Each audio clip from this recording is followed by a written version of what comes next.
Welcome back, everybody, to the Innate Domain podcast for the 20th time. We hit it. We're here. Svansik. Number 20. We talked about this. Wait, we need to be trilingual. 5 months ago. We need what? We need to be trilingual. Hold on. Trilingual. I forgot what it is in French, or we would be trilingual. 20 is 20 in Spanish. Venti is 20 in... Oh. That's why a hot venti is really? 20 ounces. I didn't think well, I know it, Trenta is 30 in French. I knew venti was 20 because it was all the drinks mean large. Except Trenta, because that means 30. Something like that. Like all of them mean bigger than 20, but then venti is like smaller than like the grande and the tall or something. Whatever. But we hit it. We're here. Yeah. 20, 20, 20. I think vent is... Because I know it's 21. 21 is in French. With the G. Because I know 21 is 21. Is that Vante? V-I-N-G-T? I don't know. That's French. Yeah, because it's like 21, 22, 23. We're going to say it's vinged. Vinked. Yeah, yes, vinged. Every episode now, we're going to do one Duolingo lesson together. Absolutely not. But if this will be the 11th one in a row for the Daily Stoic, I think, with it being the 20th episode. No, because we didn't do a Daily Stoic with Caitlin. Okay, so... Well... 10 out of 11. So we did 9. And then 10 with Jack had one. Okay, I guess it wouldn't be in a row. It would be the 11th one, but just not in a row. June 22nd. So this is Saturday, guys. So this is not recorded on a Thursday. This is June 22nd. The title is The Definition of Insanity. If you're defeated once and tell yourself you will overcome, but carry on as before, know in the end you'll be so ill and weakened that eventually you won't even notice your mistake and will begin to rationalize your behavior. Epictetus. So Albert Einstein just fucking ripped him off? Wait, really? Well, I guess so, probably. Albert Einstein said the definition of insanity is doing the same thing over and over again and expecting different results. Huh. Well, yeah, that's actually what this is going to say eventually. But there's also a thing that says, like, when people don't know who to quote, they usually just quote Winston Churchill. A lot of people just said, Churchill says this, blah, blah, blah. But the little paragraph says, it's been said that the definition of insanity is trying the same thing over and over again, but expecting a different result. Yes, yet that's exactly what most people do. They tell themselves, today I won't get angry. Today I won't gorge myself. But they don't exactly do anything differently. They try the same routine and hope it'll work this time. Hope is not a strategy. Failure is a part of life, and we have little choices. Failure is a part of life we have little choice over.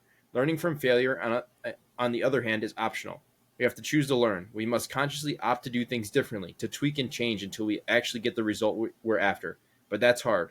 Sticking to the same unsuccessful pattern is easy. It doesn't take any thought or additional effort, which is probably why most people do it. Yeah, that is very true. Because, like Albert Einstein once said, the definition of insanity is doing the same thing over and over again and expecting different results, because you're going to get the same results every time. Mm-hmm. Or as Theo Vaughn, I think Theo Vaughn said this, nothing changes if nothing changes. Wow. I don't know if Theo Vaughn said that. I know he said that at least once, but I don't know if I can credit him. But I'm going to credit him because that's who I heard it from. Theo Vaughn is the next great stoicist. Mm-hmm. The greatest philosopher. Theo Vaughn. We'll be reading. It'll be the Daily Vaughn. In 100 years, 200 years, the Daily Vaughn. Yeah, it's not even going to be stoicism anymore. They're just going to change the term to Vaughnism. Theo Vaughnessism. Yeah. He's got some crazy thoughts and insights, dude. I don't know. He says some crazy shit, but he's a funny ass dude. He just like I expected the Jack episode to go exactly like a Theo Vaughn thing because Jack has some crazy insights as well. Yeah, But it he's very takes insightful.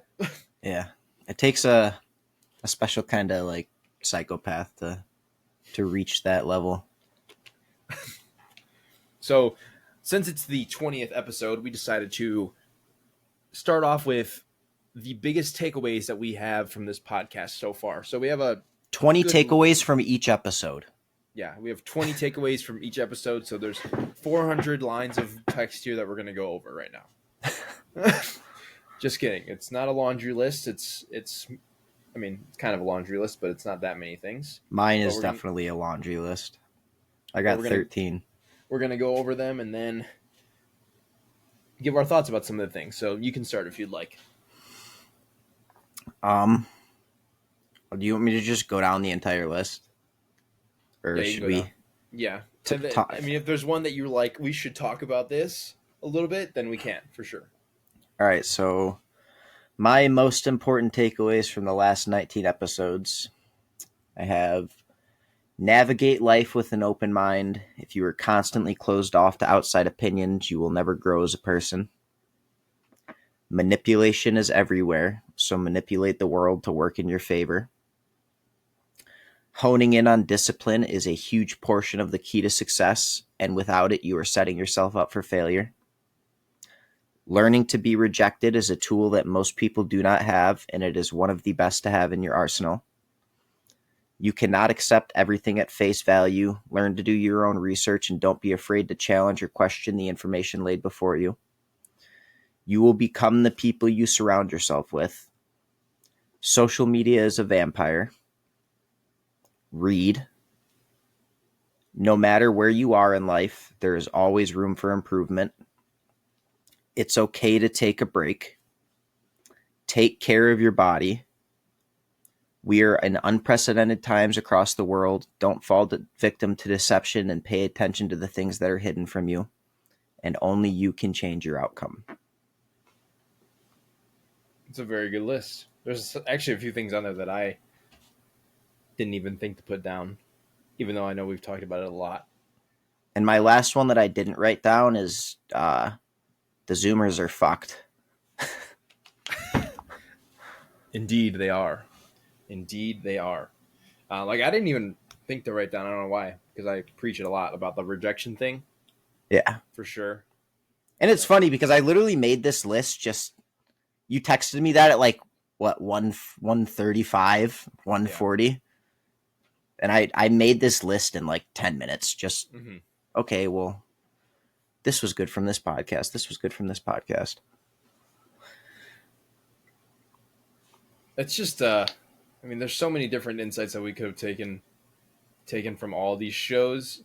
I would love to make like a compilation of like how all of the best insights. Yeah, how the best insights, and then like how we've changed, like how we've sounded in different podcasts, and how we've just improved in general from them. Because it has been 5 months, and 5 months of doing something can really fix a lot of issues you had at the beginning. Jesus. It's really been, wow. Yeah, that's kind of crazy. It doesn't feel like it's been 5 months. It really has not. It does not feel like it has been 5 months. And I want to, I'm going to scroll up in our Discord chat really quick. I want to see the exact day. Oh, yeah. I think it technically should be 5 months from today, because we recorded that first one on a Saturday. On a Saturday. So that's actually crazy. Was it the day that I sent you the shit about the goldfish? Yeah, because we talked about that on the podcast, didn't we? The goldfish getting life-saving surgery. Well, I can just also look at when that one was posted, because it was literally the day before. So the first show was posted on February 11th, 2024.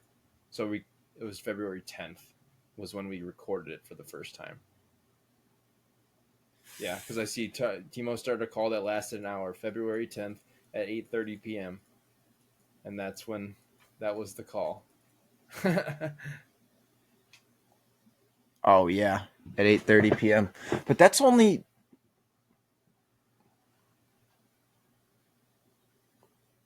even 4.5 months. It's been 20 weeks.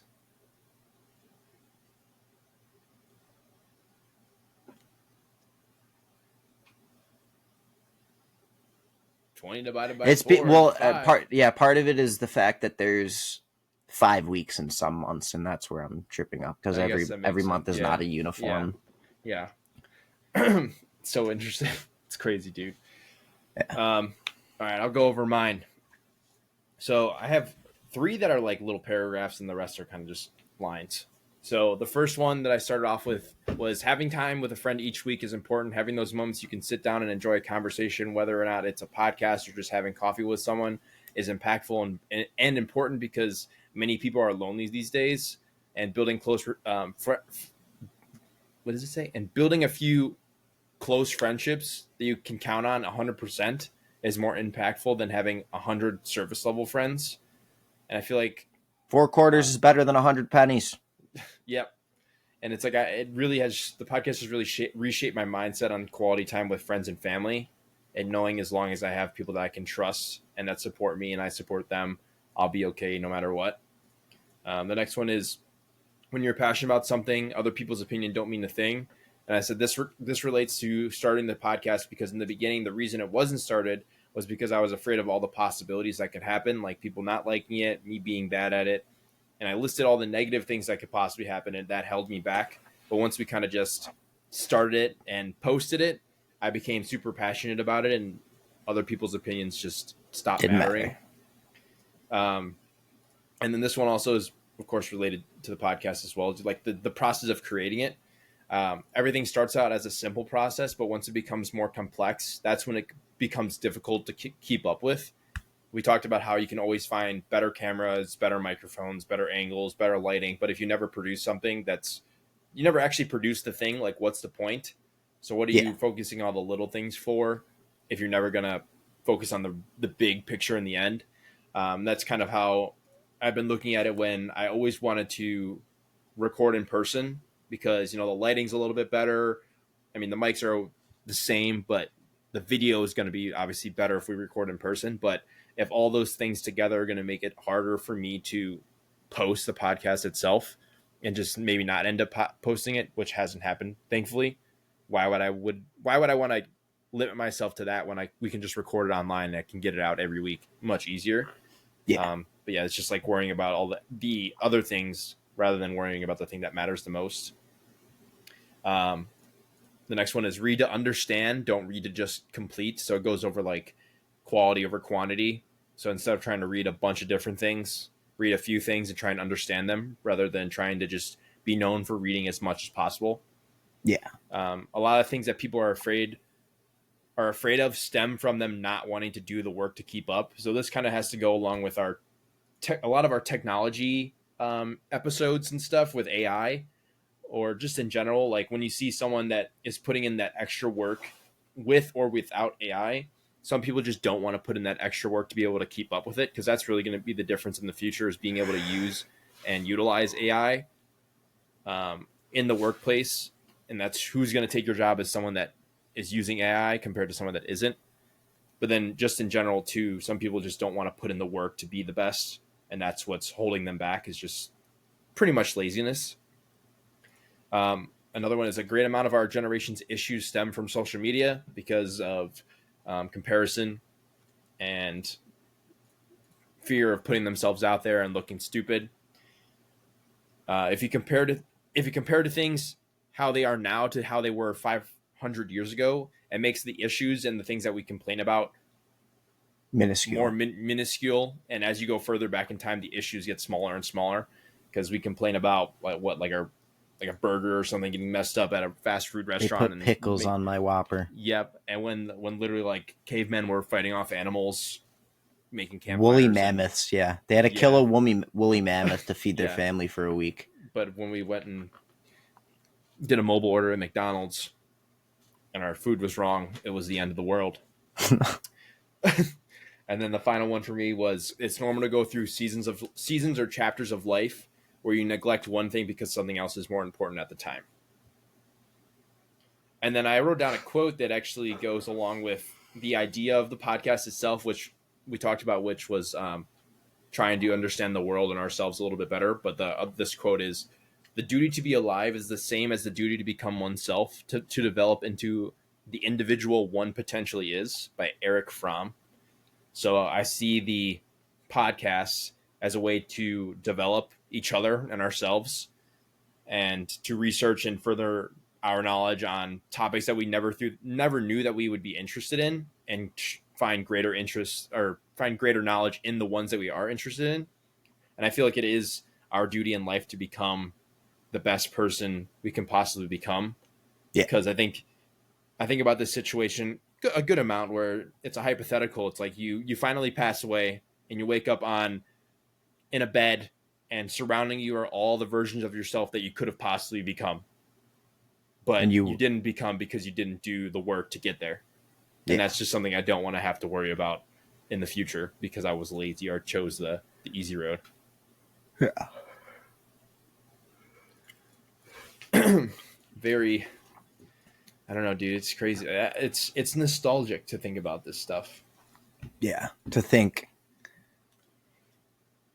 that this was just a Discord call 20 weeks ago. Thanks, Craig. Craig. Because that's the Discord thing we used was Craig. Oh, yeah. In the fucking... God. Yeah. I just thought about something. What was I thinking about? I had a good insight, but then I freaking forgot. It was all just an idea once. Now it came to fruition. Oh, that's what it was. I was like, oh, I have another one off the top of my head. Is when you talk about oil, people get mad. Yeah. Yeah, that makes... I still can't believe that was the video that went viral. Yep. It is. It just shows that a lot of people want to argue just for the sake of arguing. I guess what we can do following up that is, what are some things that you want to either continue to learn, or you want to try to further your knowledge on within the podcast going forward? Since, I mean, we hit our initial goal of doing 20 episodes. Now we have to move the goalposts and figure out what else we want to do from here. I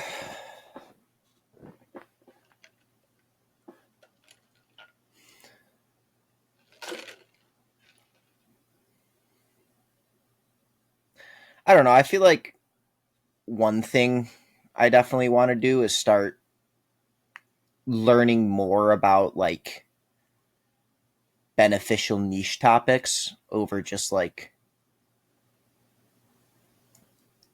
general knowledge, like, hey, this was cool, or I learned about this. Like, I want to actually start delving into niche topics that are...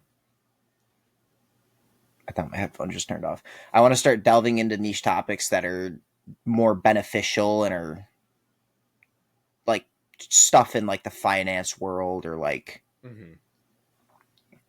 I don't really know if I'd want to talk about trading on here, but like I definitely want to...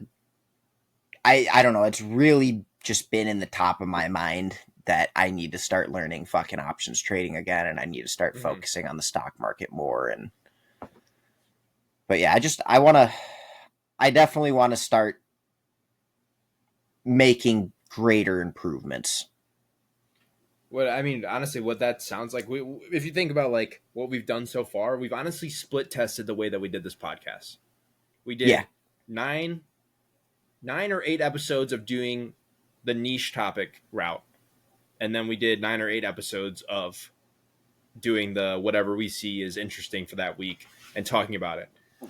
Yeah, so, I think we could definitely do both. I think we could do both, and I think we could definitely go back to one or the other.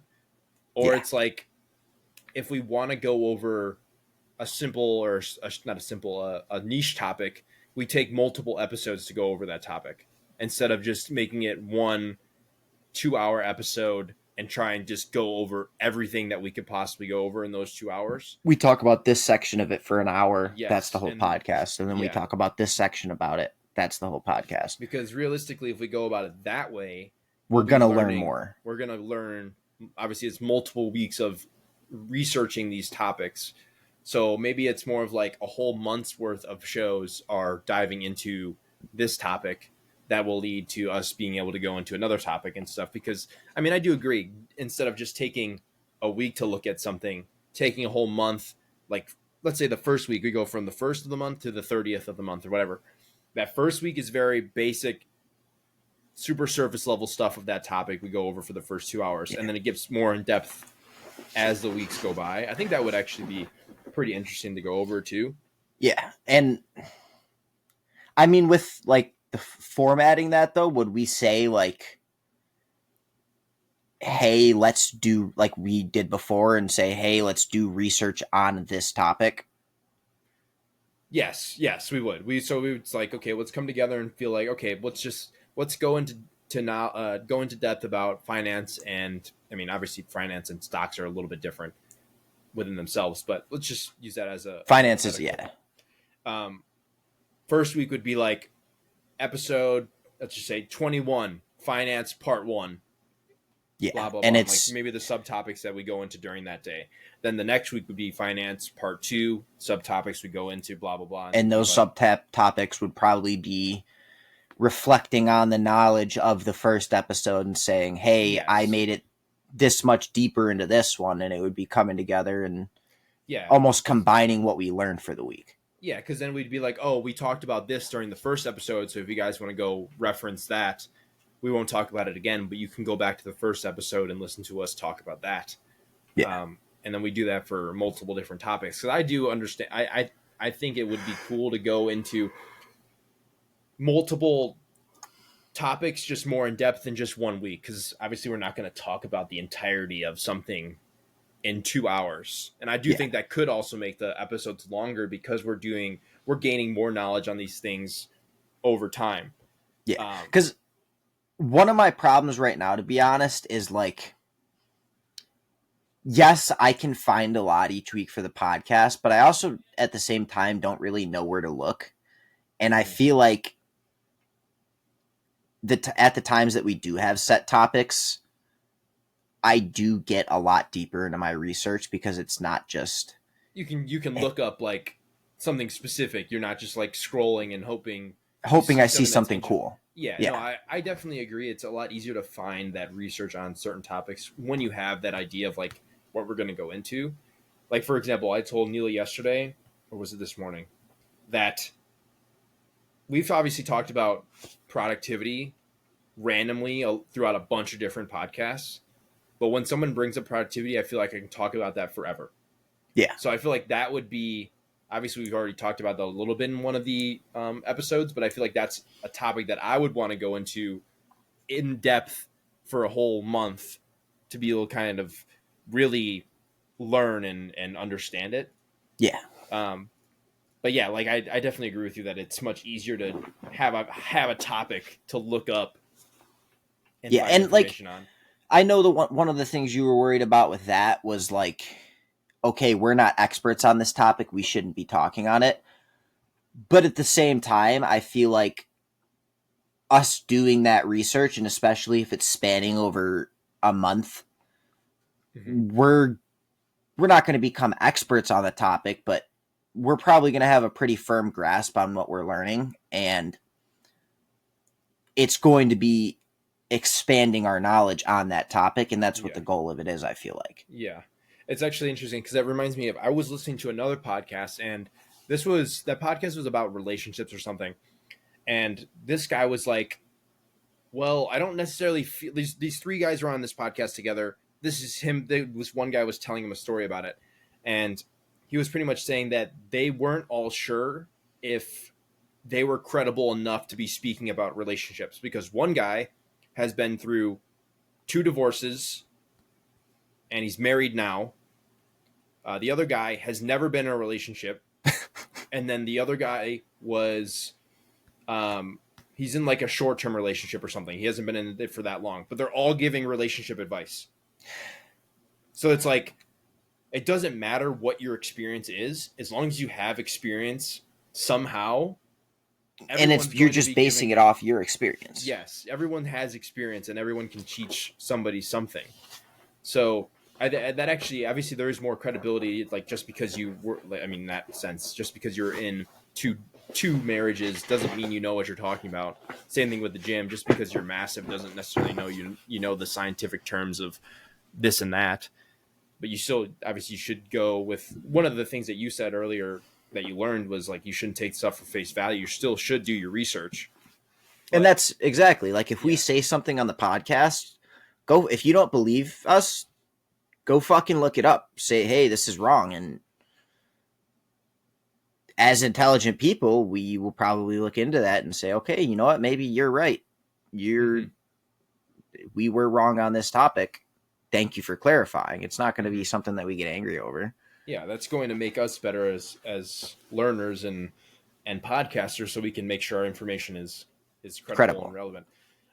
But yeah, I feel like that just gives everybody leeway when it comes to, or even us going into the topics like that, where I did feel like that was an issue before where we weren't experts, but we're interested in that for some reason, where that we have some sort of experience already with a certain topic that allows us to have that entrance into the topic itself. Yeah. And even I mean, obviously, being curious, there's nothing wrong with being curious either. So if we want to talk about it, it's obviously like, who cares? I think Yeah. that's kind of like what my mindset was before, is What if we get fact checked? something like that. But like, I didn't want to come across as like, how would I explain this? I think it was like I was more trying to teach rather than learn, but I'm now realizing that there's nothing really wrong with Teaching that. to learn. Yeah, exactly. So Because that's pretty much what the first 9 episodes were, hey, we learn this and we're kind of teaching it to each other and bringing it together to form one solid piece of knowledge on the topic. yeah, yeah. No, I like that idea, because like that obviously will further enhance our knowledge on certain topics and could allow us to learn about, I mean, more about what we're already interested in, or just things we never thought that we'd be interested in. Yeah. So we can definitely do that for sure. But that also leads into the next part that I want to do as well, is get some fucking people on here. Yeah. Get some people Real within those people. topics that we're going to go over a month with or whatever. Yeah. Maybe one of the 4 episodes that month will be with an expert. Yeah.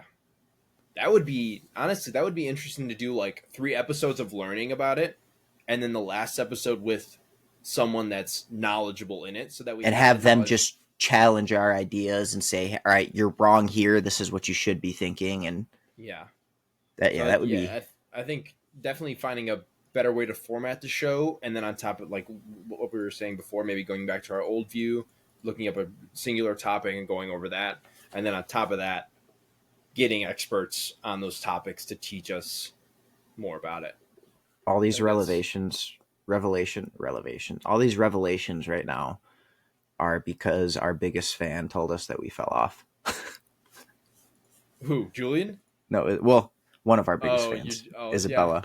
Isabella. Yeah, she said we fell off. We fell off because she stopped listening. That's fine, as long as we have one fan or no fans. If the Innate Domain podcast has no fans, that means all of our fans have died. Yeah, exactly. It's so funny though, because like I think one of the other things that I've learned too is, I mean, I said the opinions thing, but when people tell me something about the podcast, unless it's like, oh, you should do, I mean, I haven't really gotten any negative feedback about it, to be honest, but it has come to the point where I'm kind of just like, if someone is going to talk shit about it, I'll be like, I don't give a shit. Okay. Like, Yeah. yeah, like I really don't care what you have to say, because I don't know. It's just something that I enjoy doing. I'm doing this to learn, and that's what doesn't make sense to me is when someone does something to improve themselves and to learn to get better, and you try and hate on it. I just will never understand What do you that gain because from that? yeah, like what do you gain from that? It's kind of like making fun of a fat person in the gym. Like they're there for a reason. They're losing that weight, exactly. Yeah, they're trying their best, and for you to give them hate or to complain that they're there or this or that is just shows who you are as a person, and their opinion doesn't matter anyways. Yeah. If People someone's that out there practicing discipline and showing that they're bettering themselves, there should never be any negativity towards that. yeah, people that mind don't matter, and people that matter don't mind. Unless you're learning to play soccer. If you play soccer, go fuck yourself. Hey, the Euro Cup's going on right now. Don't say that to anyone in Europe. Where's Start a Europe? fight. I don't know. I only know America. Our domain is America. We don't know Yeah. anything outside of America.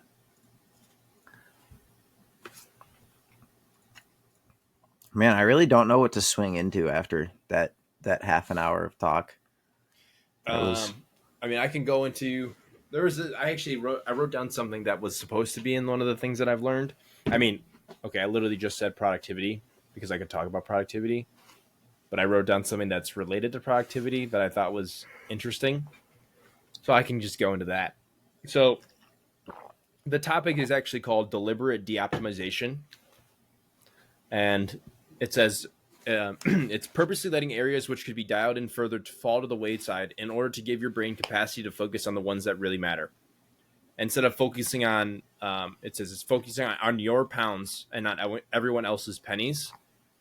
And this actually goes back to the one thing that I said I learned in the podcast about how some things start as very simple, but then they go into complex, like super complex things, and it gets difficult because like, yeah, sure, you can focus on all the small things, like a bunch of small things at the same time. But if you don't focus on like one major thing, those small things don't matter. So in terms of the deliberate de-optimization thing is if you're so focused on, let's say, your pre-workout meal, and if you don't have that pre-workout meal, you just don't go to the gym to begin with. The big thing is going to the gym.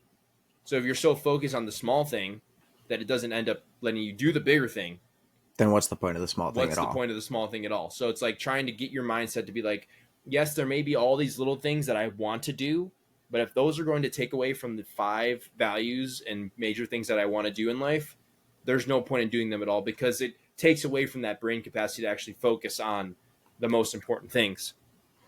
So going further, I feel like I said, it goes into productivity, and I feel like my sense of productivity has changed so much from even when we talked about productivity at the start, whatever podcast number that was. I've been reading another book. It's called 4,000 Weeks, and it's pretty much just saying that you only have 4,000 weeks to live, which is around, I think, like 80 years.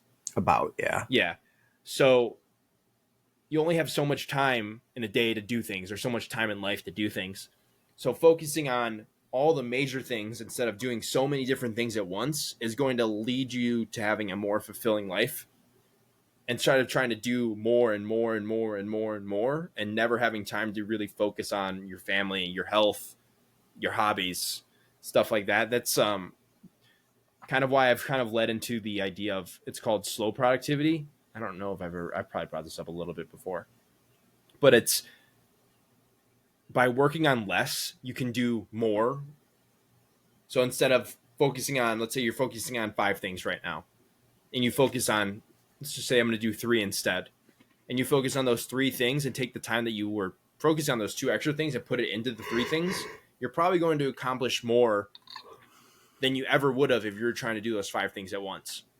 So how this correlates to my mind right now and like me doing things is, or even previously, like how I was trying to focus on 2 jobs, school, the gym, personal relationships, eating correctly, stuff like that. There were so many things that were going on that I felt like there was no time in the day to do anything else except for Your schedule. yeah, my schedule. I literally, if there was a half hour, I need to use that half hour productively, or I wasn't going to get anything done. Where now, I feel like I don't want to ever put myself in that situation where I need to be, oh, that 30 minutes is all pretty much all the hours in the day I need to use at Yeah, once. it's make or break. If you fucking oversleep an hour, you're fucked.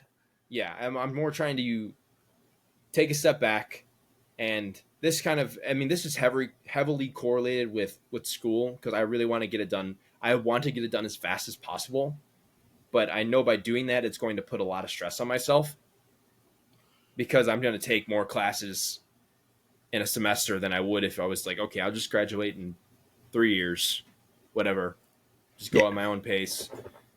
Because like, realistically, to me, it's like, what is that going to change? I think about this a lot. It's like, once I get my degree, is it really going to make a difference?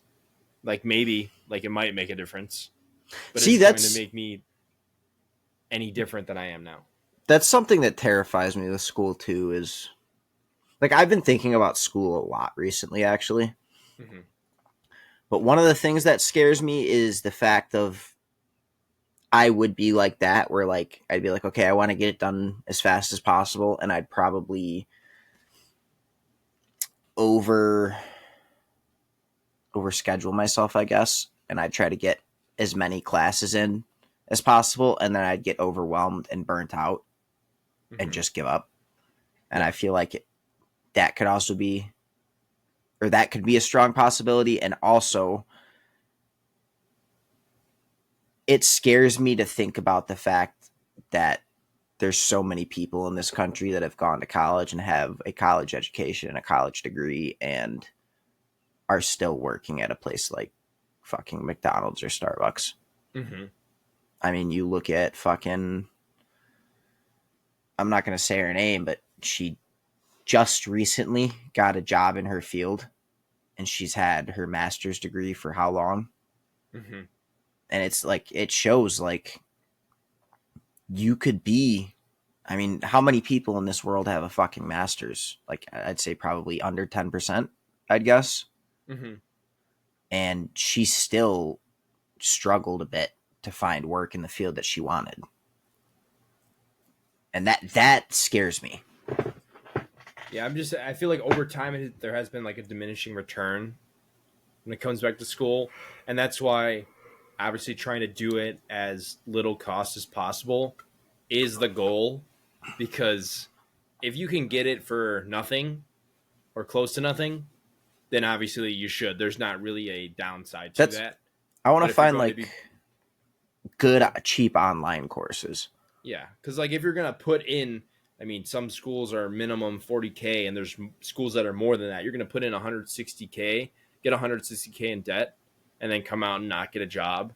That's actually ridiculous. Like, I don't see the return unless you get a job that's paying you 200K a year right off the bat, that is going to give you that return. Like, obviously school, I think getting a degree, your chances of course making more money are higher, but there is a lot of people with degrees that aren't getting jobs right now. Yeah. um but yeah, that's just my thing, is like, I'm worried about that, but I'm also like, should I be worried about this and just stop focusing on the future and just focus solely on what I'm doing in the moment, and then figure it out later? And that side of things is scary too, though. That's, you have to find the middle ground there, because like I've done that for a long time too, where I'm like, I'm not involuntarily, but I've been at that point where I'm like, I'm not going to worry about my future at all. I'm going to live day by day because I don't want to think about the future, because it scares me, because I don't know what my path is going to be. And that is also a very, very, very terrifying path. It Mm-hmm. is, it leaves you with a lot of uncertainty, and it, it can do a lot to your mental health, because it really makes you feel like you have no purpose and you have no future. And it, yeah. So both sides of the coin are scary. Yeah, I mean, I feel like that also just, it stems from a lot of, I feel like a lot of the things that you see on social media, especially like Twitter and stuff, it's like, oh, I don't have a degree, and I was able to make 6 figures this year by doing this, this, and this. And they like list it out or whatever. And But those people are selling a course.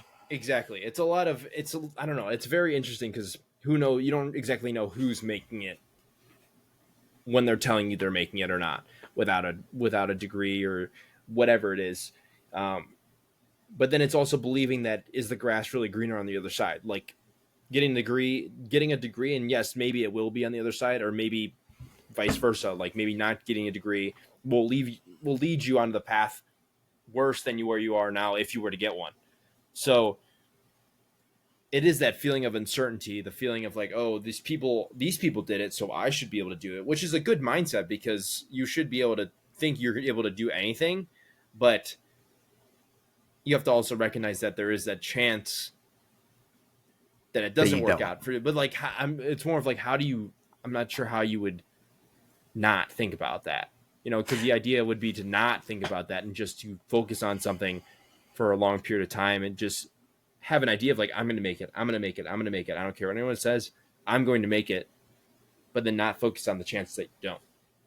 See, and like I have a really, really fucked up mindset in that space where like I do have the belief that I can do anything I put my mind to.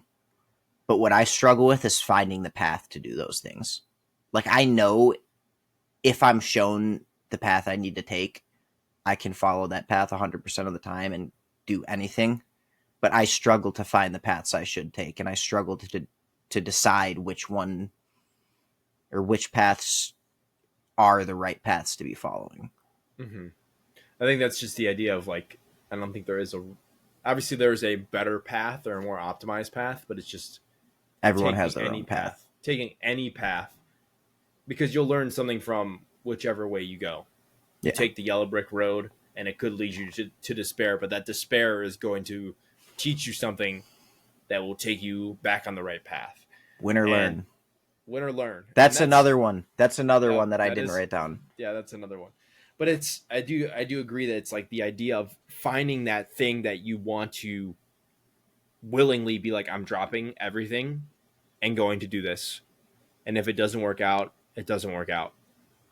And obviously that's a scary thing because like I would love to do something like that too. I want to push myself and try something new and make a mistake. It's what's the word for it? Anxiety cost? No.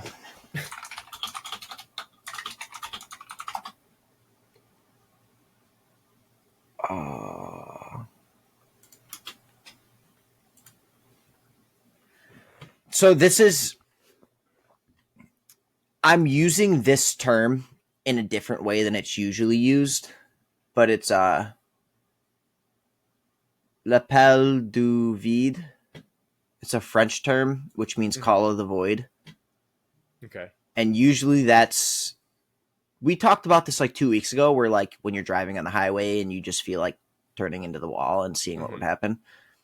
That's where that term is usually used in situations like that. It's the literal definition is the impulse to hurl yourself into a void. But I feel that with like, I want to throw myself into the unknown and just give it everything I have and hope I succeed in whatever I throw myself into. Mm-hmm. But you have a difficulty figuring out what that thing should be. Yeah. What that void should be, what I should throw everything into. I haven't found my void yet for my lapel. My vide. And I was also reading, and I started another book, and it's so like that's the void you want to throw yourself into. But then there's the thing. In the book. It's literally just called resistance. The resistance is the thing that's holding you back from doing that or jumping into that void. And it just feels like, obviously, like figuratively, it feels like there's a wall in between you and that thing. And you're like, how do I break through this wall to go onto the other side towards that thing that I want to jump into? And honestly, I think I know what my wall is. I think my wall is just fucking untreated mental health problems. Like I'm just fucked up in the head. But that's another thing where like I'm scared to go get fucking medicine or whatever for these issues because I don't want to be dependent on a medicine to have to live life normally. Mm-hmm. And that's another situation where it's like, which side of the coin do I choose? Do I keep living how I am and fucking constantly be in fucking a mental state of anguish because I deal with so many unchecked mental problems? Mm-hmm. Or do I say, okay, you know what? I'm going to take these 3 pills, 4 or 5 pills that they prescribe me for all the different problems I have, and it's going to make me do better probably, but I'm scared of the fact of, will I be the same person when I'm medicated? Yeah. Will you be Who I who am you now. truly want to be? Yeah. Yeah, That is a scary thing. I don't know. I never really want to take medicine like that because I don't want it to alter who I am as a person. exactly. But in the long run, like, I do understand that it is probably what I need to do because I know my dad has fucking unchecked mental health problems. I know my mom has a lot of, well, hers are checked, but like my mom's fucking extremely bipolar and she has a lot of mental health issues too. So I Mm-hmm. know, like, genetically, like, there's some shit fucked up here.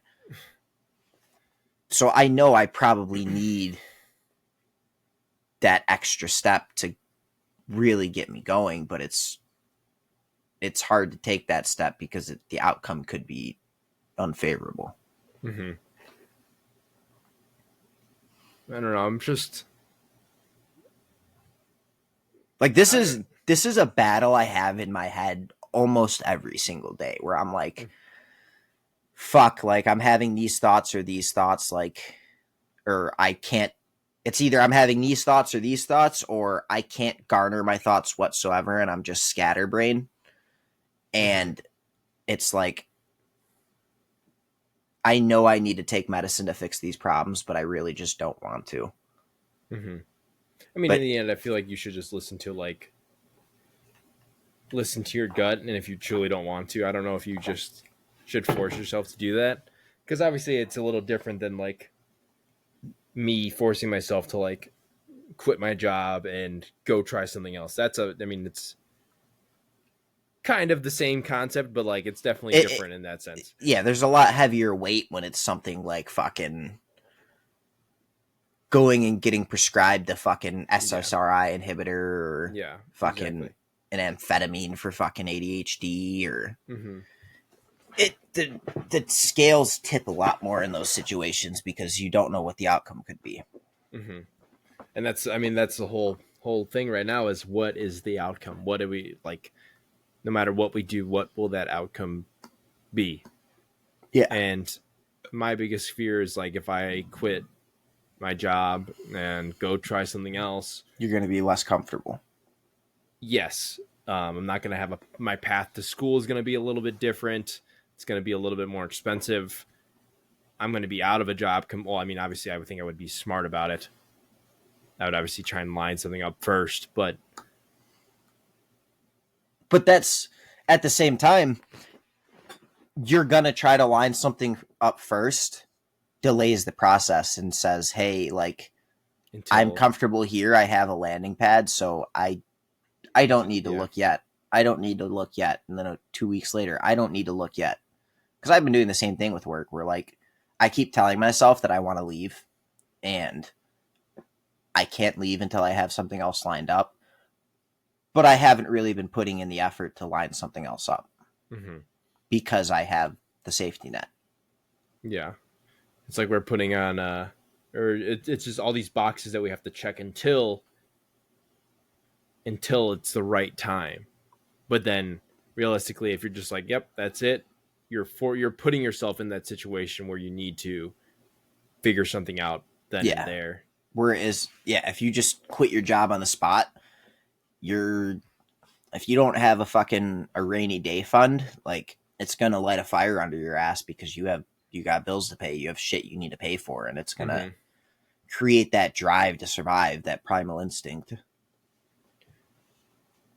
I don't know, dude. It's just so. If I could, I'm trying to think of something right now that it was like, I want to go and try and do this. at this very moment. And I don't know if I could name something. Run 10 miles. Well, you've done that before. See, that's the thing is like physical activity is it's very easy to like, okay, if I can't do this now, You're going to be able to do it in a month. Yes, I'll be able to do it later. I just have to work towards that. And obviously it's kind of the same concept when it comes to trying to find a new job or whatever it is. But it's scarier in the job sense than it is the physical sense. Because you're not losing anything if you don't hit that goal in the physical sense. Mm-hmm.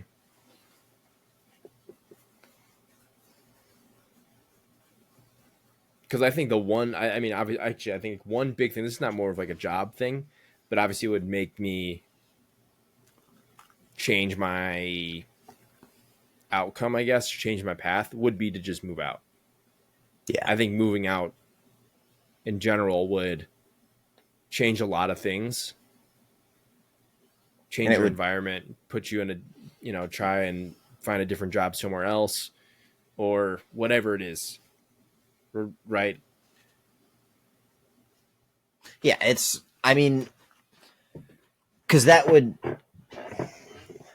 I feel like that would be a big thing to push you forward because, like, okay, you may have this much saved up in savings, but you don't have many expenses right now. And once you move out, you're going to have more expenses. You're going to have bills to pay. You're going to have a mortgage or rent. And you're going to have to figure out how to adjust and make the money to cover those expenses and still be putting money away. And you're going to have to grow as a person and get better to sustain that. So it's going to create more drive. Just like my brother, for example, having this kid 2 days ago, I feel like that is going to do nothing but better him because he's definitely been in a lot of rough places in his life. He's gone through a lot of shit and been through a lot of shit. And I really think having a kid is going to wake him up. It already has. I've seen it already. Since his girlfriend's been pregnant, I've seen that he's been just constantly on an uphill rise. But now that the baby's been born, I feel like it really has ignited something in him. Like I want to say about a month ago or less than a month ago, moved into his own apartment for the first time. And him and his girlfriend are living by themselves now. They brought the baby home today. And I really think it's going to change life for the better for him because now he has someone to take care of and he has two people to take care of. He has his girlfriend and he has a baby. Well, I was talking to Cam about this because he just had his kid too. And I feel like when that happens, it gives you a life's purpose right then and there. You have your purpose, and that's to take care of your child and your family. And I think that is what a lot of people lack, is that sense of purpose, that you're willing to go and do anything you need to do to be able to take care of them. I mean, I even have that pretty heavily just with getting Chad. Like, since I got him, I felt that a lot. Or like, I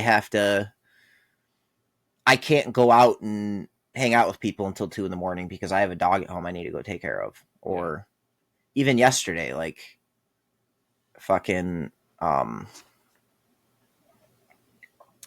I went to go hang out with a couple people. It was one of Maddie's best friends and her boyfriend. We hang out with them all the time. And he texted me yesterday, or he texted me a few days ago and was like, hey, you want to play WWE on Friday for a little bit?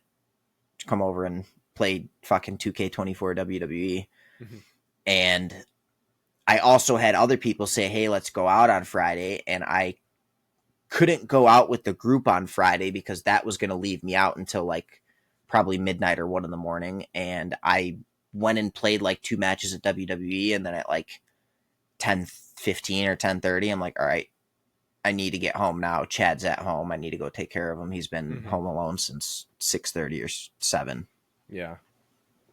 I mean, I also heard that like getting a dog, if you're someone that's depressed, really takes you out of the depression because someone is relying on you. That dog is relying on you to take it out for walks.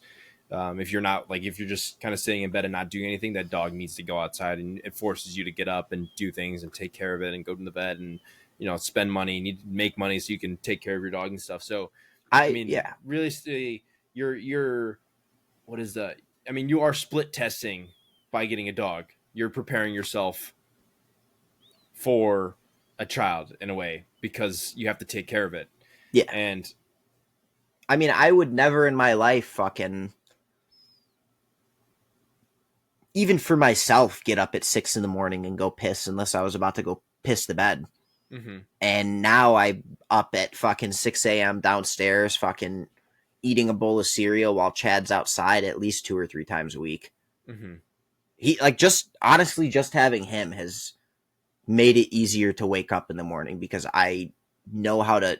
My biggest problem with waking up my entire life was I could not make the first steps to get out of bed. I'd wake up and I couldn't force myself to sit up and get out of bed because that's all I needed. Once I'm, no matter how, if I'm on 3 hours of sleep, if I can bring myself to get out of my bed, I'm wide awake again. That's all I need. But getting out of bed is the hardest part. And having Chad has taught me what I need to do to get myself up and out of bed. Otherwise, he's going to piss on my floor. mm-hmm.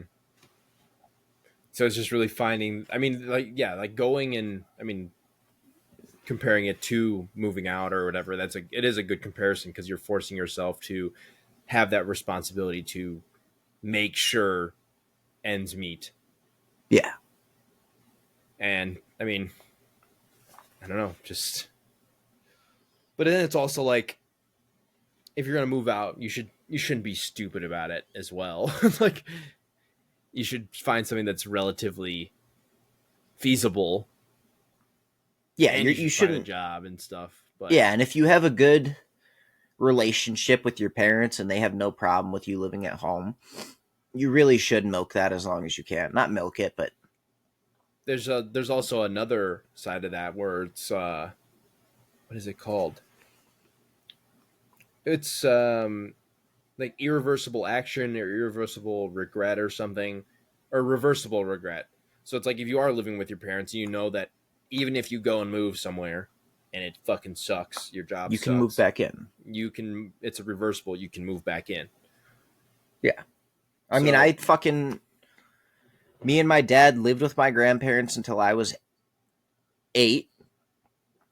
And then I had to move back in with my grandparents when I was like 11 or 12 without my dad. And then me and him moved up to McHenry with them when I was in 8th grade and stayed with them for a bit. So I lived with my grandparents fucking half my life because of that. mm-hmm. I think that's just. I mean that there's so many things I think you could think of that bring you into more of like the positive aspect of trying to do something crazy. Yeah. Like, okay, if you do have a good family household and you're able to come back when something messes up, then sure, like that's obviously a positive. But some people don't have that.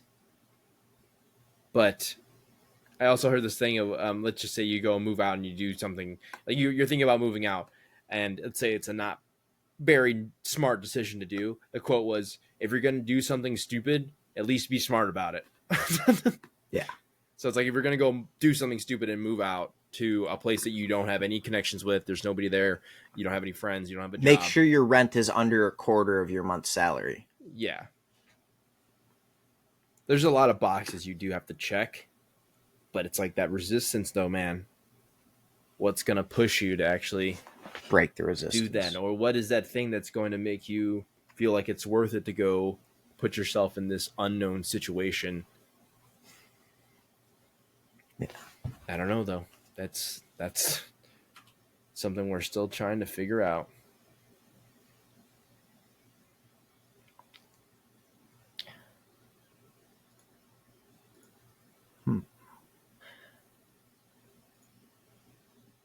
I think I'm going to talk about this graphic that I found, which is, it's kind of, Actually, I wouldn't really say it's relating to anything we've talked about today, but I liked it, so we're going to talk about it.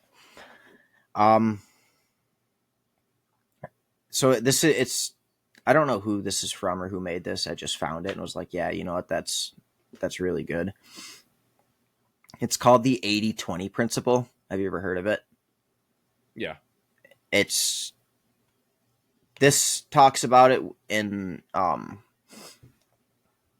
relation to health, wealth, talking, learning, achieving, happiness, relationships, and improving.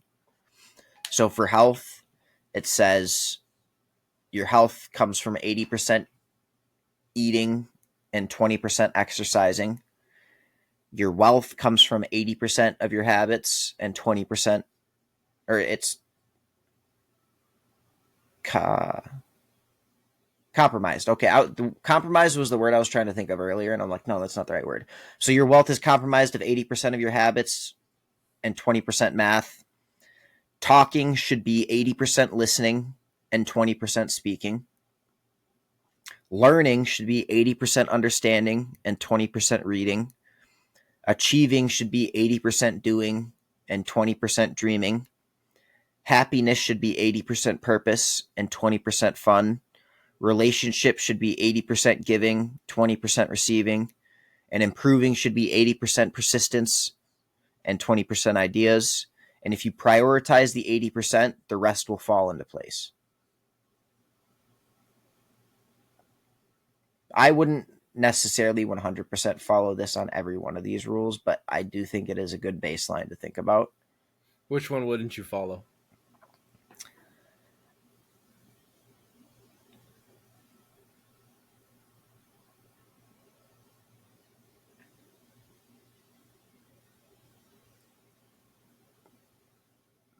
The learning one, honestly, is the one that I don't like the most. 80% Because understanding, 20% reading. Yeah, that one, I more so just like, I don't know. I don't like the format of that one. Like, I feel like learning is a lot deeper than that. I don't really know how to put that into words though. Like what I'm thinking right I'm now. honestly trying to understand that one as well. Because, like, how are you supposed to only read 20% of the time, but you're supposed to understand 80% of the what time. you're reading? Yeah. Because I get when you read something, like if I don't understand something, I'm going to go back and reread that until I understand it. Yeah. But I don't understand how you would only understand 80% and read 20%. I think that one's a little skewed. Yeah, I think that one doesn't necessarily make sense. Yeah, but the rest of them are pretty good principles to follow.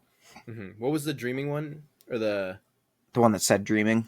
Yeah, it was achieving is 80% doing and 20% dreaming. That one's also kind of, I wouldn't necessarily say achievement comes with dreaming, because dreaming is thinking of the things that you don't have. Yeah, I mean, dreaming, I feel like the dream part is a very small portion of what actually has to go into. So it kind of makes sense. Maybe I would say maybe it's even less than 20%, maybe 10% or 5%. Mm-hmm. Because I think the quote was, "Dreams without actions are just dreams."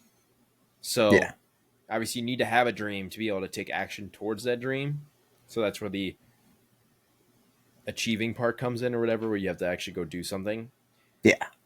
But 20% is a little high for how much you should be dreaming. Be a mega dreamer, but you never make action towards. So I guess I mean it does make sense, sort of. Yeah.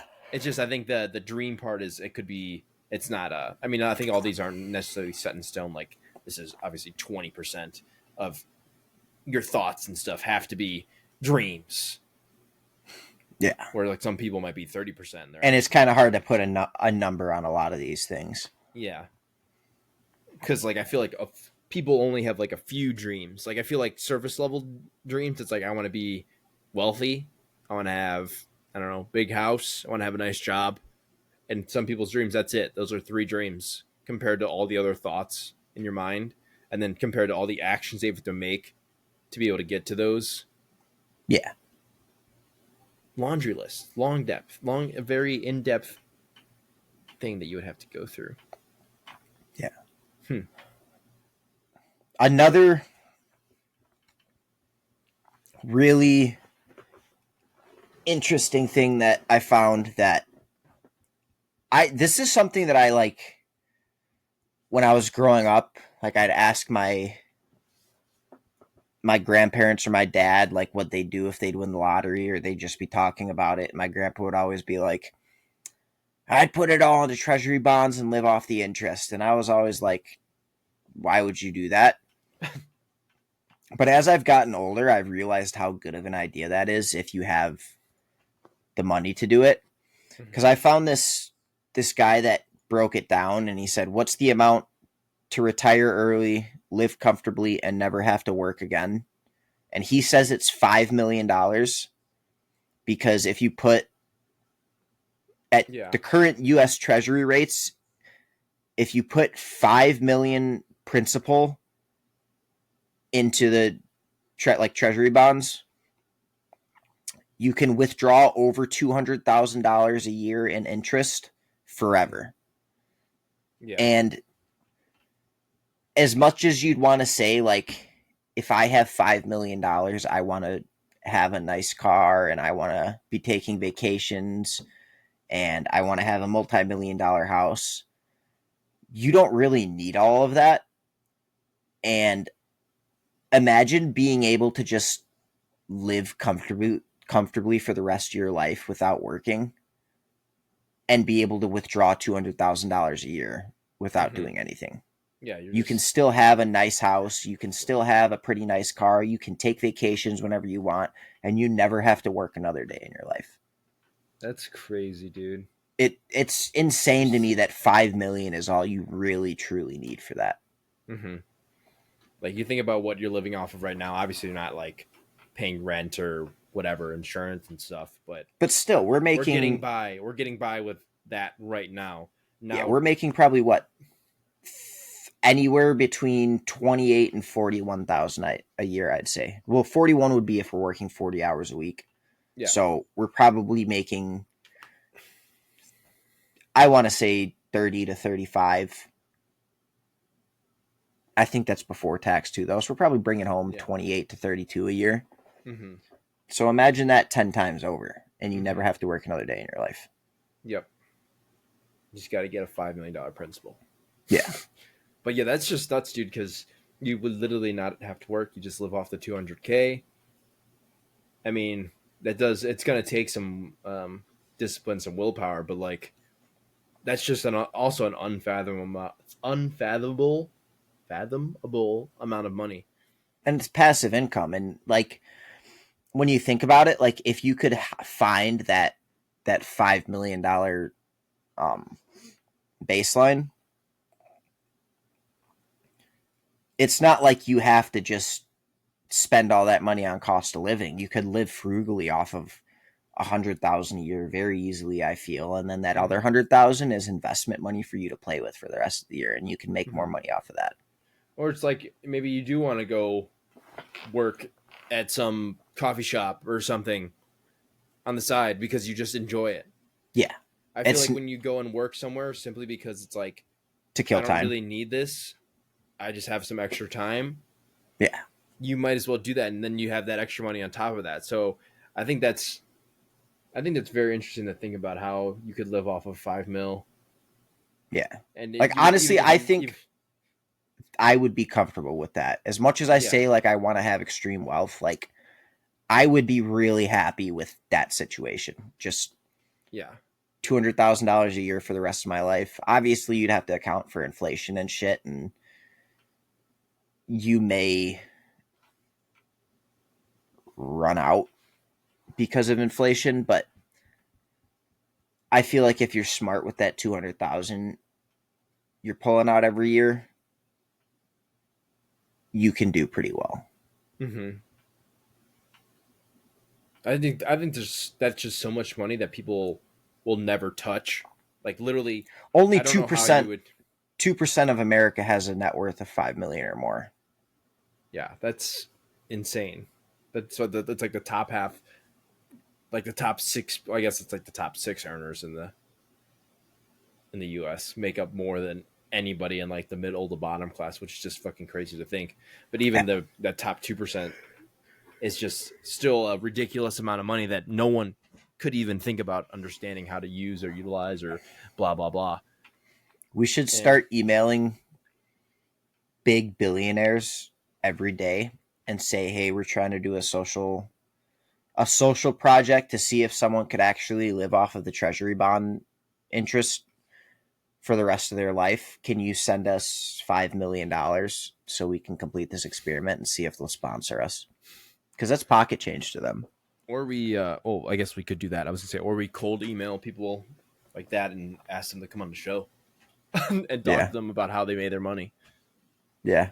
Or how they, I guess, probably inherited their money or something. Because I wonder what of that 2%, how many people have inherited that 5 million? Most, if not all. Yeah. Not taking away any hard work of the people that made their 5 million, but they did have 10 million from daddy's fucking dude. That's so emerald mining funny. company. So you remember how I talked about that kid that wanted to get rid of his Porsche or whatever? Yeah. I saw him leave in a different Porsche yesterday. A bigger, nicer Porsche. Wow. It's just like, dude, you have enough, man. You're 16 years old. You have that 5 mil, man. Just put it away, and you'll be set fine. for life. You'll set be for life. For life, you'll be fine. You'll be freaking fine. That's where the greed comes in. Everyone always wants more. It's so easy to say, like, yeah, we'd put that 5 mil into the bank or 5 mil in treasury bonds and just sit on the interest. But when we had that 5 million, who knows what we'd do? Yeah, our opinions don't matter. We don't have 5 mil. Because would we really do that? Who knows? I mean, I don't see myself. I think it has to do with a lot of how you were grown up, like how you were taught. Yeah. And grown, like how you grow up. Because obviously that money is going to be life changing. But I think if you have good values and principles as a person, it shouldn't change you to the point where, like, I'm just going to somehow find a way to blow all this. To blow all of this right now. Right now. Could be like the guy in England that won, like, oh goddamn. See that, guys? That's called hypohidrosis.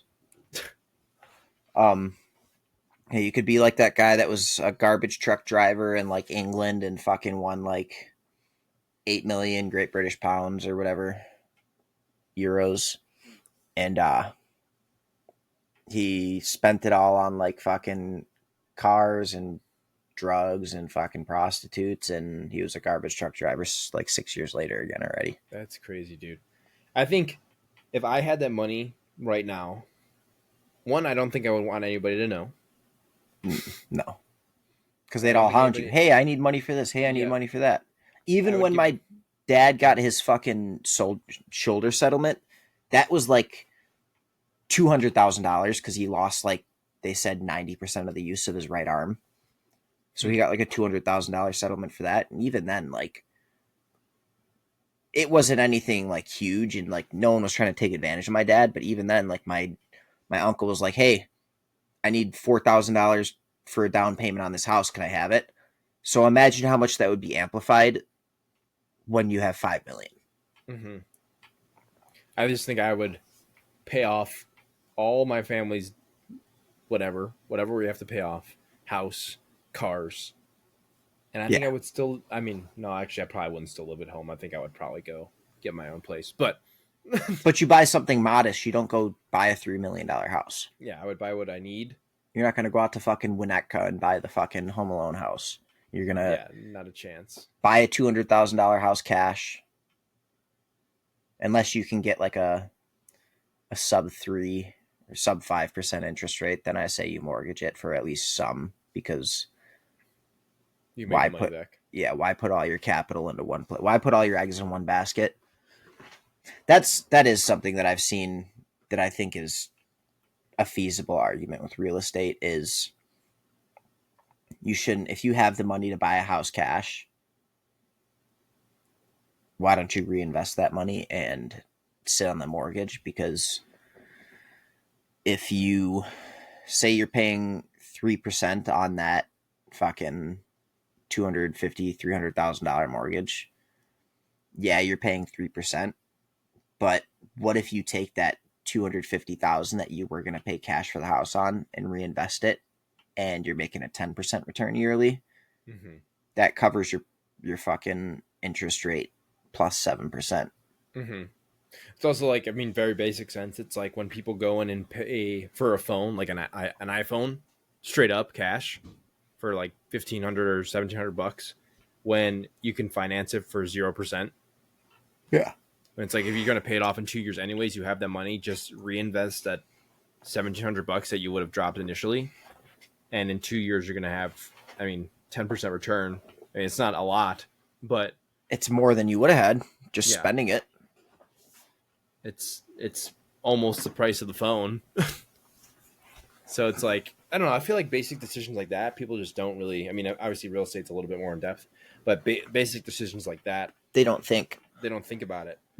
I mean, I do agree sometimes that, like, I mean, I don't like having the thought process that I have to pay something back or whatever, but if you have the ability to put it into something and it's going to give you a return, I really don't see why you wouldn't.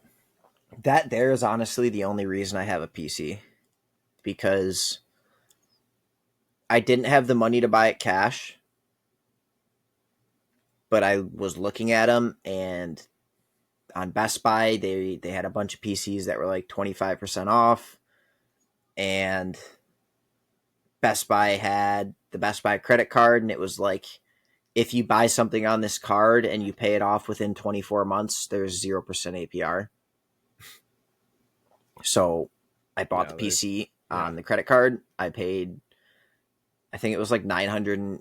They gave me $1,000 limit, so I bought the best PC I could with that. I almost maxed out the card. I put it. It was at like 988 out of 1,000, and I put like every 2 weeks I'd throw like 150 at the credit card, and then 4 months later the PC was paid off with 0% interest. It just seems so simple, dude. I just don't understand why people wouldn't want to do that. Yeah. Especially when it comes to bigger purchases like cars or houses. You get a like a low interest rate, and you have that money anyways. Just put it away. Even if Yeah. it's in like a freaking, doesn't have to be something crazy. You could even put it in a high yield for 5% or 4.5%. Yeah. You're still making money, or at least the money that you're paying, you're making it back instead Yeah. of losing $2,000 or $10,000 or however much money it is right away. Yeah. That's just, You take that 10,000, you put it into a high yield savings account, and then you pull out your car payment from that every month, because then you're making interest on it until it's gone. mm-hmm. Simple finance, simple basic investments here, guys. You know, this is the topic we're going to go into next. Maybe is the finance and all the other stuff, and the stocks and bonds and GameStop. GameStop. Yeah. This is a completely off topic in terms of this topic, but I saw Inside Out 2 yesterday. Maddie saw it and she cried. Really? She said it was really good. I mean, it was definitely good, but I just thought it was really interesting because it's pretty surface level insight on how the mind works and how it hides bad memories from us and thinks about every possible situation. Because, like, have you seen the first one? I haven't seen the first one, but like, you have an idea. Yeah, I've seen most of the first one. I didn't see the entire movie, but okay, so you have like the idea of like all the yeah. emotions inside her head and stuff like that. So in this one, they obviously added anxiety, embarrassment, boredom, and envy because she's becoming a teenager. Yeah. Yeah. So it gives you, like I said, surface level insight about how the mind works, like suppressing bad memories and how all these memories like make you up as your true self. And in the end, if one emotion, you surround yourself and you build your sense of self around one emotion, it's kind of gonna, and it's gonna break you down because if you're so struck up in, oh, I'm an anxious person, I'm only an anxious person, and that's who you are, you're going to not be able to do a lot of different things if you're like, okay, I'm an anxious person, but then there's like that feeling that, okay, I've done this before, I can figure this out. And all these sense of self, obviously all the emotions come together and make who you want to be or who you are. And I just find it really interesting because it makes you, even as like an adult, it makes you think about what made you the person you are today. Like, what memories are you holding back? What things are you trying not to remember? Um, but I kind of have just a question that's to you. It'd be like, what movie have you seen that has given you a deeper perspective on something when you didn't initially think it was going to do that going into it? I'm not gonna lie, there's a lot of Disney movies that have that effect. I think it's hard for me to pinpoint one that had that effect on me, but I will say there are quite a few Disney movies that have moved me like that. I'm trying to think of a specific example. I don't know, it's hard because I don't watch a lot of movies. Mm-hmm. And it's like when I've been watching them recently, it's been shit like rom-coms or Mm-hmm. movies that don't really have any value in that aspect. Yeah, I feel like for me, like a lot of, other than this movie, because this was a little bit different about like emotions and stuff, a lot of movies make me want to either like go to the gym or like go up and do, just be motivated about things or disciplined about things to either reach a certain goal or whatever. But since you can't necessarily think of a movie, if you were to able to get rid of one emotion, what emotion would that be? Anxiety, 100%. You think so? Anxiety holds me back from so much shit. I'm I don't like answering phone calls from unknown numbers because I have anxiety. Even if there's caller ID and it says like this is your doctor's office calling you and I know it's my doctor's office, in my mind it's still like what if they have something bad to tell me? I'd rather not hear it. I'm just going to let the call go to voicemail so I can see what they're going to say because I can't prepare myself for what they're going to say over the phone if I can't. I think that's a big part of it is I don't like the fear of the unknown with phone calls and I like to be able to prep my responses and know what I'm going into. So Mm-hmm. I don't answer the phone because of that. Yeah, I mean, I definitely agree with that too. I hate answering phone calls, and I actually turned on like if I get an unknown phone call number, It's it yeah, just I automatically auto silence it. yeah. I had to I was turn that off because I was like waiting on phone calls from like a doctor's office or something, but I had mhm. that on for a long Yeah, time. yeah. I was gonna say my answer would be fear, which obviously goes along with anxiety, and even in the Inside Out movie, fear was like, "I'm gonna like anxiety," and he liked what she had to say, but they go hand in hand, and yeah, I think those things just, I mean, especially with answering phone calls, I don't know. I have a, sometimes I think like I should just answer this to test myself. Yeah. Like, cause I know it's a telemarketer or scam or whatever, right? And me answering the phone isn't going to really do me any harm, but it's more Yeah. of like what could possibly come out of this situation if I do answer that phone. Or, I mean, I hate sometimes calling people myself is very fearful. Yeah. Obviously, it depends on who it is, but I hate making appointments for myself. Yeah. No, I can't like I mean I can, but like calling a doctor's office, if I'm calling like with my fucking kidney stone, when I was calling to make like the appointments for that shit, I'd be in my bedroom pacing this way, starting here, pacing around my bed behind me back and forth from my dresser. Mm-hmm. That's right. My dresser's right here, and I'd pace all the way around to the. God, it's so hard to figure out which way when you're looking at the camera. But yeah, I'd Mm-hmm. pace all the way to the dresser that's right behind me here, just back and forth until the phone call was over. I'm sure. Yeah, like appointments, I can't really do. I can like order food. I think it's because I'm Hungry. well, yeah, but more of like I am the one that's they need me. I don't need them. Yeah. Like they need me to order something, so they're not going to be mean or they're not going to give me attitude or whatever. There's not really going to be a bad thing that comes out of it. But yeah, like when I have to make an appointment, like I hate making hair. Well, when I used to go to my old hairdresser, I'd have to call because they're a little old school. I have to call and see if she's available. Or like now, if I go to the barber, it's just Go online. online to make an appointment. I get Yeah, really angry when places that I need to make appointments for don't have an online form. yeah. That First world unlocks a problems. rage in me. Yeah. First world problems. I mean, that's even goes back to what we were talking about earlier, where it's like if you go back to a certain point in time, all you had to do to make an appointment was literally go walk across the village and go talk to that person or whatever it is. And that's what the norm was. And now we've gotten to a sense of comfortability that calling someone or talking to people makes us anxious, which actually I was talking to somebody in the sauna the other day about that exact thing and how there actually really isn't that much conversation that goes into that goes on in the sauna because people just find it weird.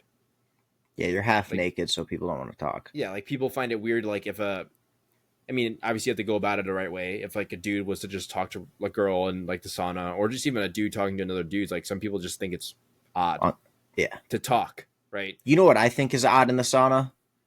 When What's people that? are doing fucking like yoga on the floor when it's a full sauna and there's 13 people on the benches. Especially if the sign says no exercise. Yeah. Yeah, but yeah, I mean that conversation was interesting. I have found myself when I hear some dude in the sauna or something talking to another guy that's relatively close to me, instead of like listening to my podcast or listening to my music, I'll usually take my headphones out and start listening to what they have to say to see if I can like jump in a little bit to try and push myself to converse with them, because the only way I'm going to get better at talking to people is talking to people. So Yeah. that's kind of how I'm seeing it. Um, Initiating the conversation is a little difficult. If somebody talks to me, I can do it, but I'm Yeah. not. I feel like I'm not going to go out of my way to be like, whatever, talk about something in the sauna. And it Yeah. was actually interesting because in that conversation, this guy was talking to another guy, and the one of the guys said that he put him on this one stock thing that this guy should have bought into, and it was Nvidia. This guy said, "Oh, you should have listened to me and bought Nvidia or whatever." And the guy's like, "Oh, it's fine, whatever." He's like, "What is Nvidia, by the way?" To the guy that told him to invest. He's like, "Oh, they're an AI company." I was like, they're. I was like, this guy has no idea what he's talking about. The guy, obviously, they're investing into AI and stuff, but that's So not what they're known for. does They this literally weren't. NVIDIA control panel on my computer, will that work like Chat GPT? Yeah, it'll My be GeForce ChatGPT. experience? Yeah, yeah. I think they make graphics cards, actually, dude. Oh. I think that's what they're known for. I think that's what it is. No, I think you're wrong. I think it's AI. Oh, it Yeah. must be AI. Okay, Yeah. computers must have been running off of something else then for the last 20 years. Don't they They, just need like that? What is it? The power unit? they just need a Power. power supply and then Yeah. Power supply unit. some animal. You know the animal. Oh, yeah. What is that? Uh, What is it? uh, It like you like it runs into things. It has horns. RAM. Yeah, RAM. RAM. Yeah. Yeah, RAM. That's what it Yeah. is. RAM. Yeah, it needs RAM and just some power. But yeah, I was actually going to step in and be like, dude, they're not known for like obviously now they're a big contributor, but they're known for their graphics cards Yeah. and stuff. And I just honestly they Have should you use ever the heard of a conversation, but Have you ever heard of a 3070 Ti Super motherfucker? 3090 Ti Super? A how about the 4090? 4070 Ti? A 4090 Ti Super. I have the That's a old guy. $3,000 graphics card, I have motherfucker. a 1070. I think I have 1070 Ti. I have a 3050 in my PC. Dude, at Costco, they had that PC I sent you was on sale. It was I feel like there's 1100 a instead of PC 13. like that on sale at Costco at least 6 months out of the year. Yeah. Well, it was a 4060. They had a 4070, but yeah, the 4060 was on sale. But the problem is with those, it's Intel. I mean, Yeah. Intel's fine, but like Ryzen's just better. Yeah. I think my PC has a fucking Intel i5 or i7. Yeah. I mean, it really it's preference, but like I think if the specifics only come down if you're gonna. I want to make sure I'm playing Elden Ring at 4K and streaming it to Twitch at 60 FPS, 1080p, with this much bit rate and blah blah blah, because like that's when it matters. It's like when you need a really good CPU and a really, I mean, obviously there's more things, but you need both really good processors and graphics card when it comes to streaming and stuff. But Yeah. I mean, back to our topic of like, I do find it really odd that people are scared of socializing. See, I love socializing, and I can become a social butterfly, but I have also realized through reading that, like, in reality, I am an extreme introvert. Just like I have very, very, very introverted habits in a lot of aspects. Like I've never talked about them, but I've bookmarked things and written things down to talk about on the podcast with being introverted, and I just never got to them. But it's weird for me because I know that I'm an introvert, but I also love being social. You should have you heard of the Myers-Briggs test? No. I'm just gonna DM it to you right now. It's a personality test. You should take it. I had to take this for one of my classes so they could put us in a certain group, and So they can put kind you of in a what? so they can match us with like certain people. Yeah. I'm trying to let me see if I can find the email so I can find my exact so I can find my results.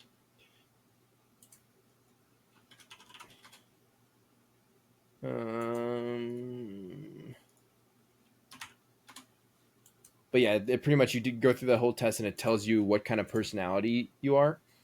And I'm gonna go and look at mine really quick because I've always considered myself an introvert as well. But when I took this Myers-Briggs test, it told me I was the opposite. Obviously, you have to answer the questions correctly and accurately to who you think you are as a person. But if I can, team formation, here we go. I was an ENTPT. ENTPT personality. So the ENTPT personality and ENT, like all these, the acronym, they stand for certain things. Yeah. Um, I've seen all like the different personality types. I've just never. yeah, I'm yeah. doing it So right now. I'm 30% mine done. mine is extroverted, intuitive thinking, and prospecting, and ENTP is considered a debater. I'm A considered a debater. debater. Yeah, A master debater. yeah. They tend to be bold and creative, deconstructing and rebuilding ideas with great mental agility. They pursue their goals vigorously despite any resistance they might encounter. Quick-witted and audacious people with the ENTP personality type aren't afraid to disagree with the status quo. In fact, they're not afraid to disagree with pretty much anything or anyone. Few things light up these personalities more than a bit of verbal sparing, and if the conversation veers into conversational terrain, so much the better. But it's just very interesting that there is like I think there's a difference. So let's see. Turbulent debaters, which is ENTPT, which is notably seek attention and approval, which is who I am. And assertive debaters are usually show less need for positive feedback, which is very interesting actually, because I am definitely a turbulent debater because I notably seek attention and approval because I do for sure. Yeah. 72% of turbulent debaters say they often are afraid of being rejected by other people versus 29% for assertive debaters. And 77% of turbulent debaters say they get angry more easily than most people compared to 37% of assertive debaters. I mean, obviously that's not like it's going to vary depending on person, but I would say I was definitely angry more often like a few years ago. Now I don't get really that angry anymore. Yeah. And I mean, like, I will definitely say that's true because I played with you during the Fortnite games and Oh yeah. Oh yeah. It was the bad. Fortnite days when you'd be fucking screaming and Dude, it was I bad. yeah. I always I think looking back on it, like I feel so bad. Yeah. It's I look back at when I used to do that with Counter Strike, and I'm like, now I look at people doing it now that are our age, and I'm like, how are you sitting here screaming at a video game at 24 years old? Hmm. Like, yeah, I might I get a little tilted sometimes, but I'm not gonna full on fucking rage over a video game. That's embarrassing. Yeah, I mean, I definitely thought about that a lot too of who I was before. Because I mean, it wasn't even just gaming that I was a dick, but I was a dick on a lot of different things. But I look back at that and I'm like, wow, that's definitely not who I want to be, and especially as like you being one of my friends, I couldn't imagine. I'm surprised you even were or stayed my friend with how I acted towards people. So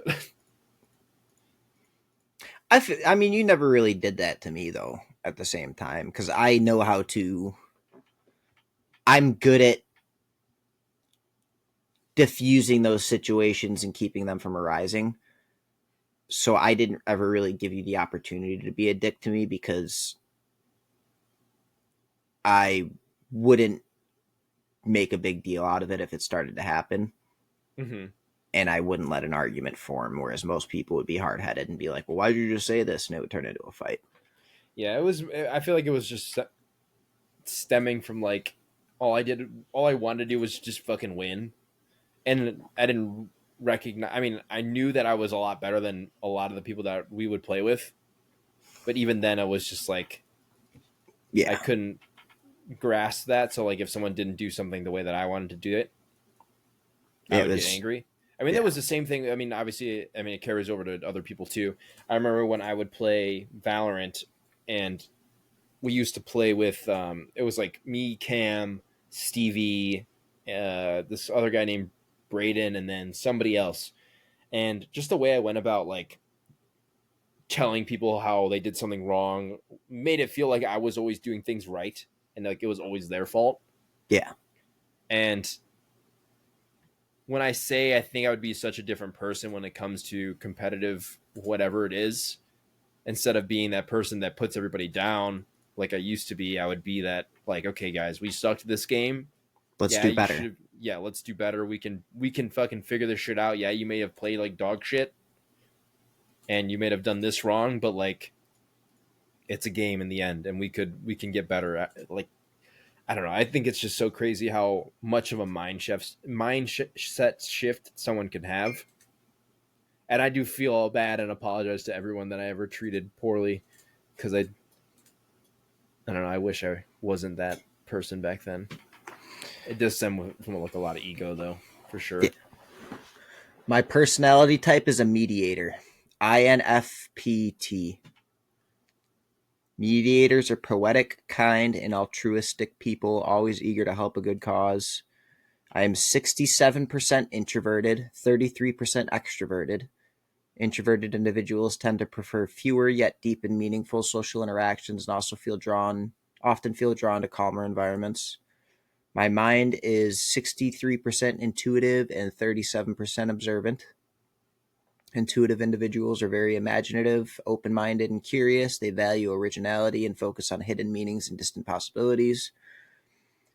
My nature is 61% feeling and 39% thinking. Feeling individuals value emotional expression and sensitivity. They place a lot of importance on empathy, social harmony, and cooperation. My tactics is 83% prospecting and 17% judging. Prospecting individuals are very good at improvising and adapting to opportunities. They tend to be flexible nonconformists who value novelty above stability. My identity is 61% turbulent and 39% assertive. Turbulent individuals are self-conscious and sensitive to stress. They feel a sense of urgency in their emotions and tend to be success-driven, perfectionistic, and eager to improve. Before we move on to your It's very funny because like I don't know, dude. When you take tests like this, you're like, it's never gonna tell me what I am, and then you read them and you're like, what the fuck? Like this makes so much sense. yeah, yeah, and like I just hearing all those, it sounds like me too. Mm-hmm. Yeah, it You're says like I'm a very eager to learn, but you don't want to. You want to be not. You want to be in the novelty. You don't want to get out of your comfort zone or whatever. yeah. It's just so it is so crazy because like even like when I answer those questions, I felt like I might have not answered all of them 100% accurate. Like I might have been like, I'll just put this answer, and it still somehow comes out with something that makes complete and total sense. Yeah, I mean, like, I just did that. It was probably 60 questions Mm-hmm. in less than 10 minutes. Yeah, I So, was gonna say it took me a little bit to do that. I think first yeah, time. like, well, I mean, tests, like, any type of test I can finish quick. Like, even if I spent my time on that, it wouldn't have been more than double what I just spent on it. I don't think, like, have you ever taken the really, really long IQ test that at the end they're like, hey, if you want to see your results, you need to pay? Yes, yes,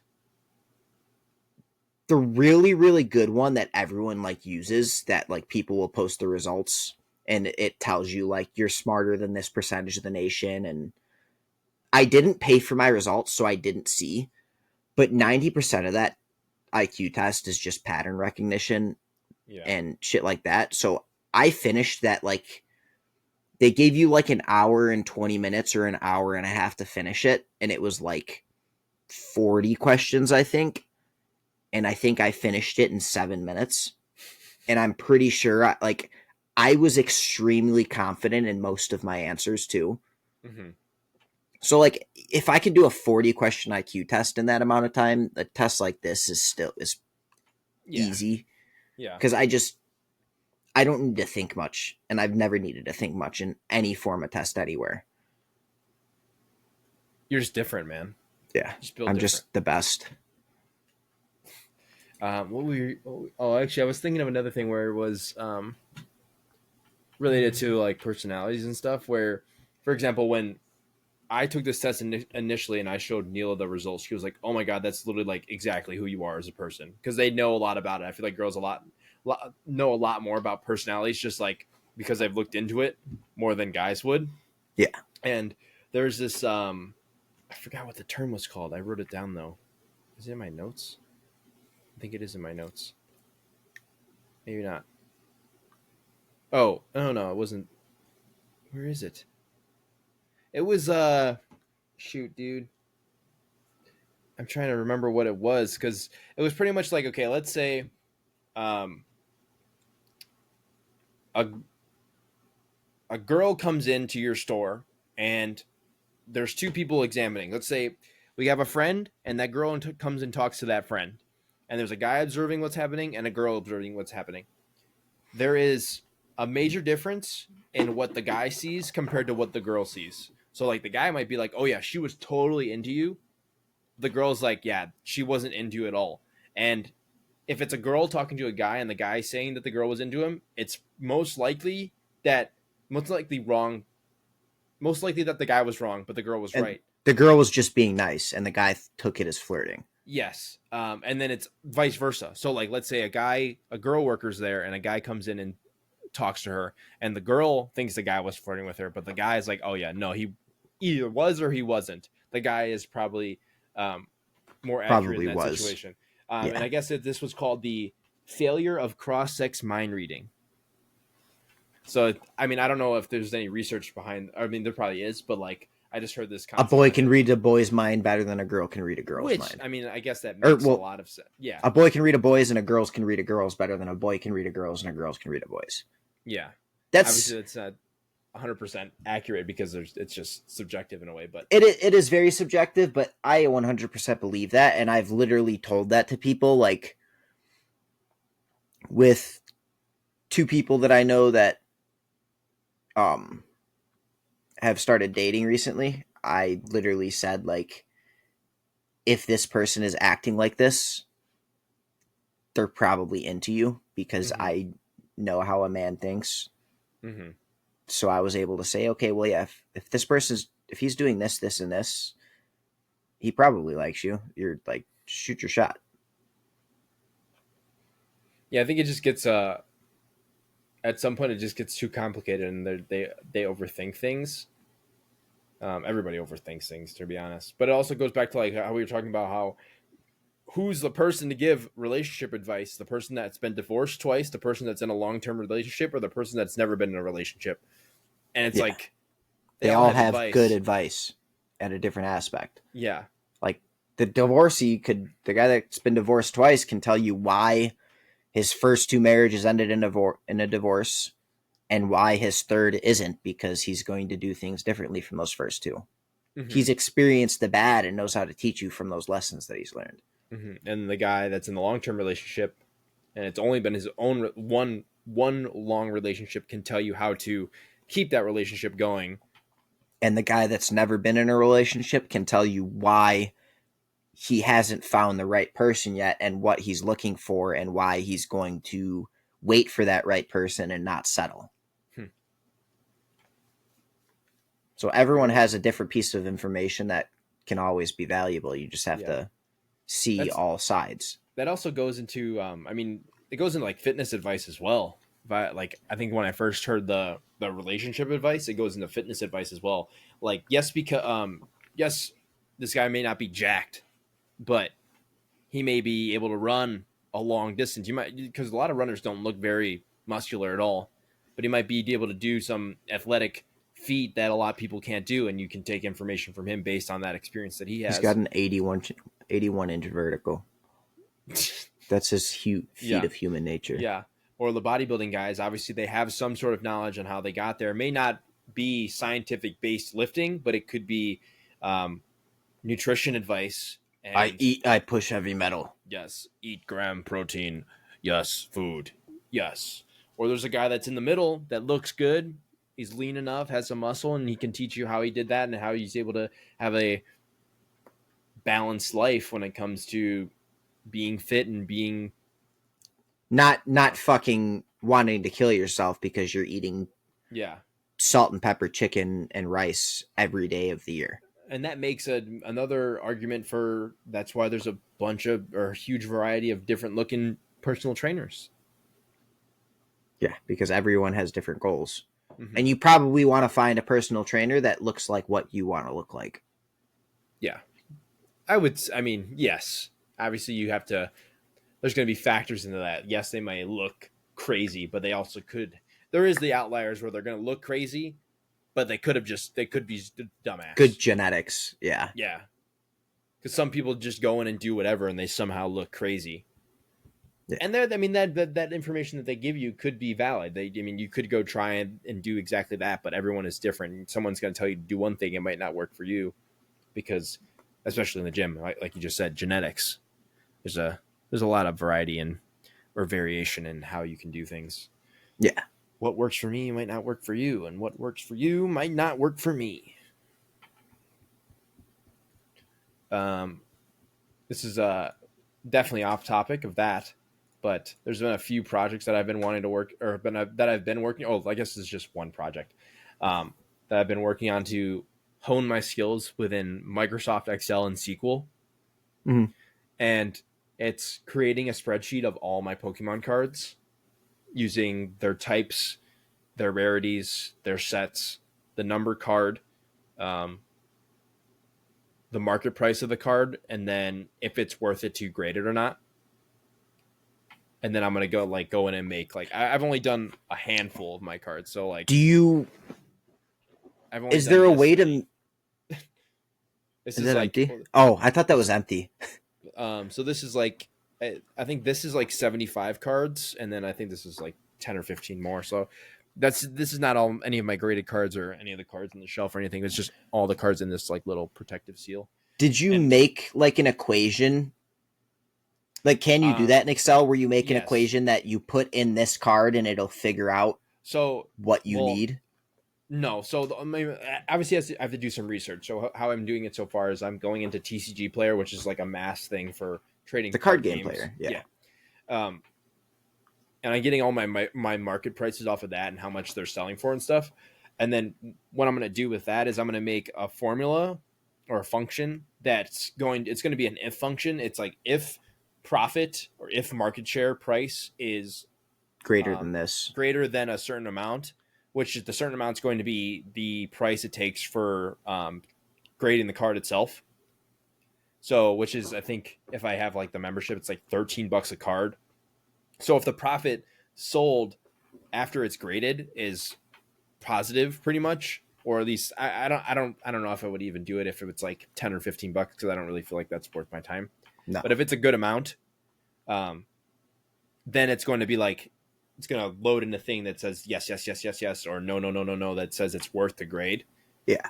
And then I'm going to be able to go in and put that data and put it into a SQL database and be able to pull out like either pull out data analytics from it and make decisions like, oh, cards from this set for some reason are starting to sell for more.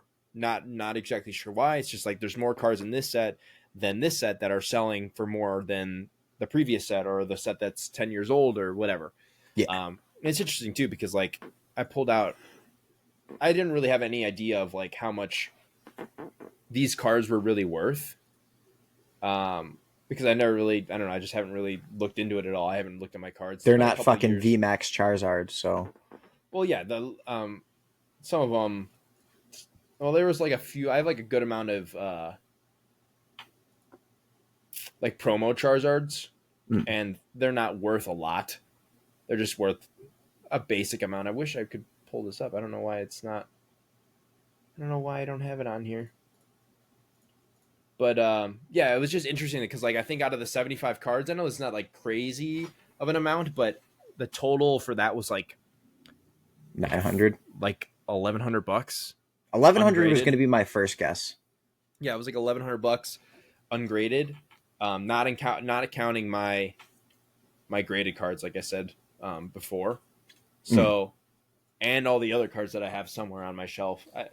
I don't really know if I. What do you think your total value is in all your cards? Probably 4,000 to 5,000. I don't. Yeah, something like that. Because, dude, if I was to go through and like all these boxes in my room are filled with cards. Obviously, a lot of them are just like basic, random cards.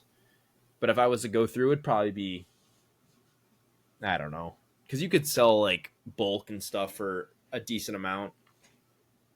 Probably like, yeah, I would say like $4 or $5 grand. Like minimum. you'd probably bring home at least 4 or 5 grand if you sold them all. Yeah, I mean, I don't know what the total cost of like how much I've spent on Pokemon cards in general is. Well, I'm saying more like top value of all of them together could be somewhere in the 7 to 10 range if you could get max value for all of them. Yeah. Like, I mean, I obviously I'm also not going to sell these cards. Like, for example, if I go in and the trading or the graded card is worth $500 at a 10, I'm not going to sell that card because you're gonna hold I'm just going to keep it for a while. 10 years. Because usually those cards will continue to go up unless the card was just mass produced or they continue to reprint it and stuff. That's kind of what I like. I do that with Counter-Strike skins sometimes where like if I find a really good deal on something, I'll pick it up just because I know it's like an old skin and it's in a collection that will never be released again. Yeah. And it's only going to go up in price, especially with shit that's like people do trade up contracts with because more of those will get destroyed and the price will keep going up. The idea that I got, or where I got this idea to do this, was just like I wanted to get better, like I said, hone my skills of Excel and SQL because they're pretty important skills as like a data analyst. And I looked some things up, and on Reddit, this person's just like, literally just put stuff that you have in a spreadsheet and organize it and come out with some insights about it. Stuff that you're interested in. I'm like, oh, that makes so much sense. I literally have the perfect thing for this. So what I was thinking about for this just now is there a way you could somehow integrate AI into this project too and have it do the sorting for you? Like say, so just so that you have to put in the least amount of information possible. Say, like, you know how every Pokemon card has the year on it, so you know like which collection it's from? Yeah. Say you go through and all you have to type in is you have a Magikarp from 2021, and then you use AI to fill all the rest of the categories. Like It'll know that a Magikarp is a water type. It'll know that that card is only worth 32 cents. It'll know that it goes into all these different You categories. could possibly do that, but I think you would need to do some Coding like yourself you would need to do some like data testing with the AI. So you would have to to make feed sure it. it's going to feed it the right Yeah, because things. like I don't know if you could. I would guarantee you couldn't do this. Like if you went onto TCG Player and downloaded their entire Pokemon database of every single card and blah blah blah blah blah. So how the cards are determined is there's a number. It's just like 101 out of 189 is like let's say that Magikarp was from whatever set. That That means card it's usually is there's not many sets that have the same amount of cards. So that's going to be a very specific set. So if you have a Magikarp that's 101 out of 189, maybe that's Vivid Voltage, Sword and Shield Vivid Voltage, and that would be in the TCG player's Pokemon database. And if you're like, okay, AI, this is a Magikarp 101 189, and it's going to go into TCG database, look at the market share price, and just input that information into your spreadsheet. That could possibly happen, but you would have to feed the AI that data from the website that is getting all these this information from, because the TCG player does have that entire like database of stuff. so that would be something that you'd have to build and manually feed all the information so that other people Yes, could use it streamlined. yes. It You wouldn't would be also you would have to practical for you partner. to do it. Yeah, you would have to somehow partner with TCG TCG player and get and them to get their say data. here's all of the data so that you can feed it so you don't have to manually okay. Yeah. Hold on. What does this say? Yeah, look at this actually. So there's a thing at the bottom and it says, what does it say? This is actually really interesting. Price data APIs. And the question is, how can I get access to your card pricing data? We serve up to 4 million pages of pricing data online each throughout our popular marketplace via partner websites and mobile applications. TCG has pre-built APIs available for your website app use, letting you use pricing data in various of ways. So what you would have to do pretty much is it says visit their developer portal, and just implement their API into your website. I don't know if website app stuff like that, and then So you'd you be able could to feed search that up API. search up the information based off of the data that they have on their website to find the data of that card that you're like that Magikarp or whatever that you're talking about. So Yeah. you could create that app and to find pricing and then just implement the TCG Player API into it to be able to use it. Yeah.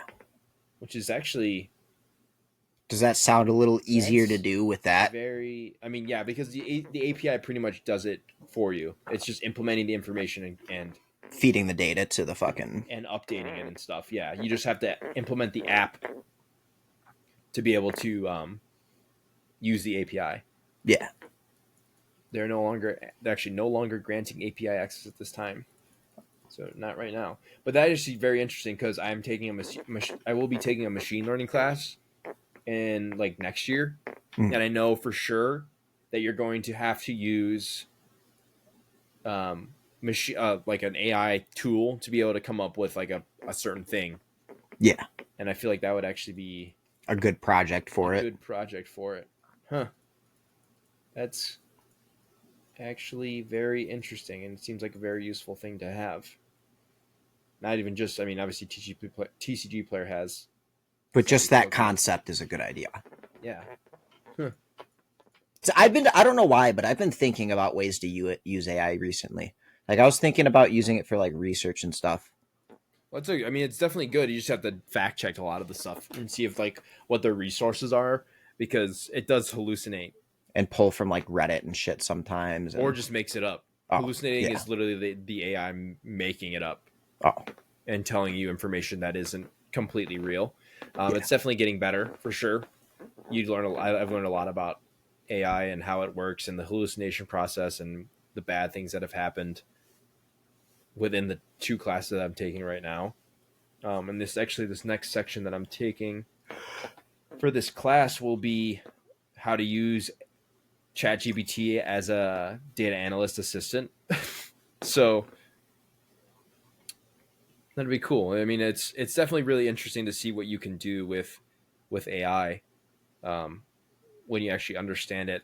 I follow a Substack that is it actually tells you how to write with AI, like how to make AI write prompts for you, Yeah. which is very interesting too because you think about all these Twitter threads and stuff, and a lot of them could technically just be written by AI. You Yeah. just feed it some data, and it just writes the thing for you. But here, let's see if I can pull up the Substack. It'll usually tell me something about what this guy has said. He's been on my lap for like a fucking hour now. Oh, really? Crazy. Let's see. Go back. I need to start writing my whatchamacallits again. My newsletters. Those are fun to write. Where is it at? Write with AI. Oh, I don't want to go. I just want to go to this.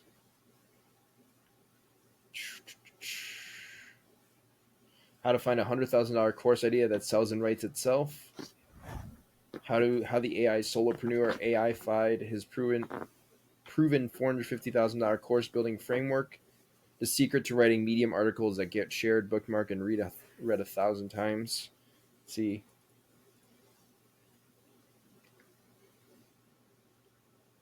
Yeah, it's pretty much a lot of it's literally about it says the ultimate AI writing prompt for actionable content. So you're pretty much just like feeding ChatGPT 4 with the information that you need to be able to write a post for you that will just get read by a lot of people, which I think is really dumb. It just formats it the best way, pretty It much. just literally writes the entire thing for you. Like it's telling you how you're doing this.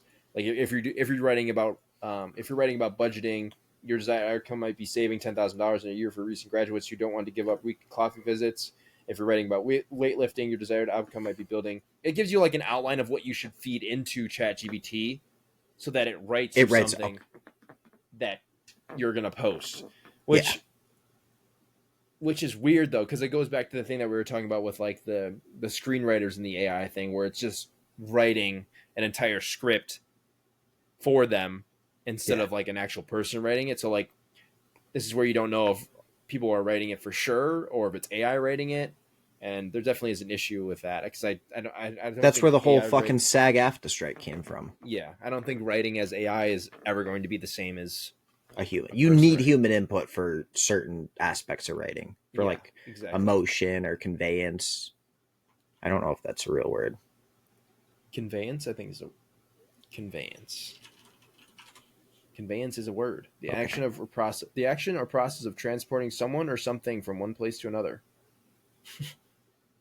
So yeah, like the conveyance of like feelings. It would be the proper way to say that. Well, I think it would be really cool to be. I want to start doing more newsletters, obviously, because like I want to get better at writing. But people make a good amount of money off this shit, dude. Like Substack? One guy that I follow. Substack. It's like, is it just ad revenue or? No, you get subscriptions. So like a subscription to subs. You make your subscription. So you could be like a monthly subscription. It could be like $5. But like this one guy I follow, he's like, I have like 5,000 subscribers. 3,000 of them are unpaid, but then like 2,000 of them are paid. 2,000 of them paid per month. That's 10 grand a month as a writer. Like that's pretty crazy. Like that's crazy. And I mean, obviously that's a huge goal, but I just want to write. But it is interesting to see the profit in digital media and how it doesn't cost you anything to make other than time. I feel like it's the new wave. Like if you really want to be really successful in this world nowadays, you need to have a good digital footprint in some way, shape, or form. Mm-hmm. And that's like, that goes back to trying to figure out what to focus on. Cause like I said, I want to write, and then all the other shit. It's like, what is the most important? I want to actually make a list and be like, okay, these are the things I want to focus on. And these are the things that are going to struggle, or they're going to get just pushed off to the side because they're not worth it right now. They're not worth the time, the effort that it's going to take on my mental well-being, I guess. Yeah. You know what's kind of crazy? Hmm. So right now we are 2 hours and 5 minutes into recording, Mm-hmm. and You haven't read a single thing off of your list. the only things I have read off my list are the takeaways from the last 19 episodes that I did in the 20 minutes before the episode. My 80-20 principal picture. It wasn't even like actual text. It was literally a picture that I copy pasted. And the $5 million thing we talked about at the beginning. I did not talk about a single other thing on this list. I kind of just, at one point, I just put my phone to the side and said, I don't need this. Yeah. That's crazy. Yeah. I kind of like Uh, the episodes like this where it just flows and we don't need yeah, it's just a lot of script. all the off the top of our head stuff. Yeah. And that's, I mean, obviously that's going to be the difference between like the episodes where we are relying on the research that we came up with or that we found and stuff. But I don't know. I think it's crazy because I feel like, I mean, like I said, this is the 20th episode. The first, second, or third episode, we wouldn't be able to Do wouldn't this have at been all. able to improvise or just No. keep going No. because it was like that the The silence. fear. If there was ever some sort of silence in the show, it was like, oh, what are we gonna fucking say? Instead of, we kind of take our time now and be like, okay, how do we reroute this? How do we keep going? Or do And we we give our provide time? better answers doing that too. Yeah. The silence is okay because it's a thought forming. Mm-hmm. That's crazy. It's crazy what we can do with 20 weeks of talking online. Yeah. Or I guess it wasn't always It's online. I'd say we have probably at least 35 hours in those 20 weeks too. Yeah. 35 to 40 hours of just talking. Let's see. Hold on. Let's see. So Here, I'll 1, pull out the 2, calculator. 4. Because the first episode was 47 minutes. The second episode was 62 minutes. Third episode was 68 minutes. Fourth episode was 65 minutes. Fifth episode was 125 minutes. The sixth episode was 116 minutes. Seventh was 107. 8 was 73. That was the 9 kidney was, stone episode, first one. oh yeah, it was. 9 was 118. 10 was 96.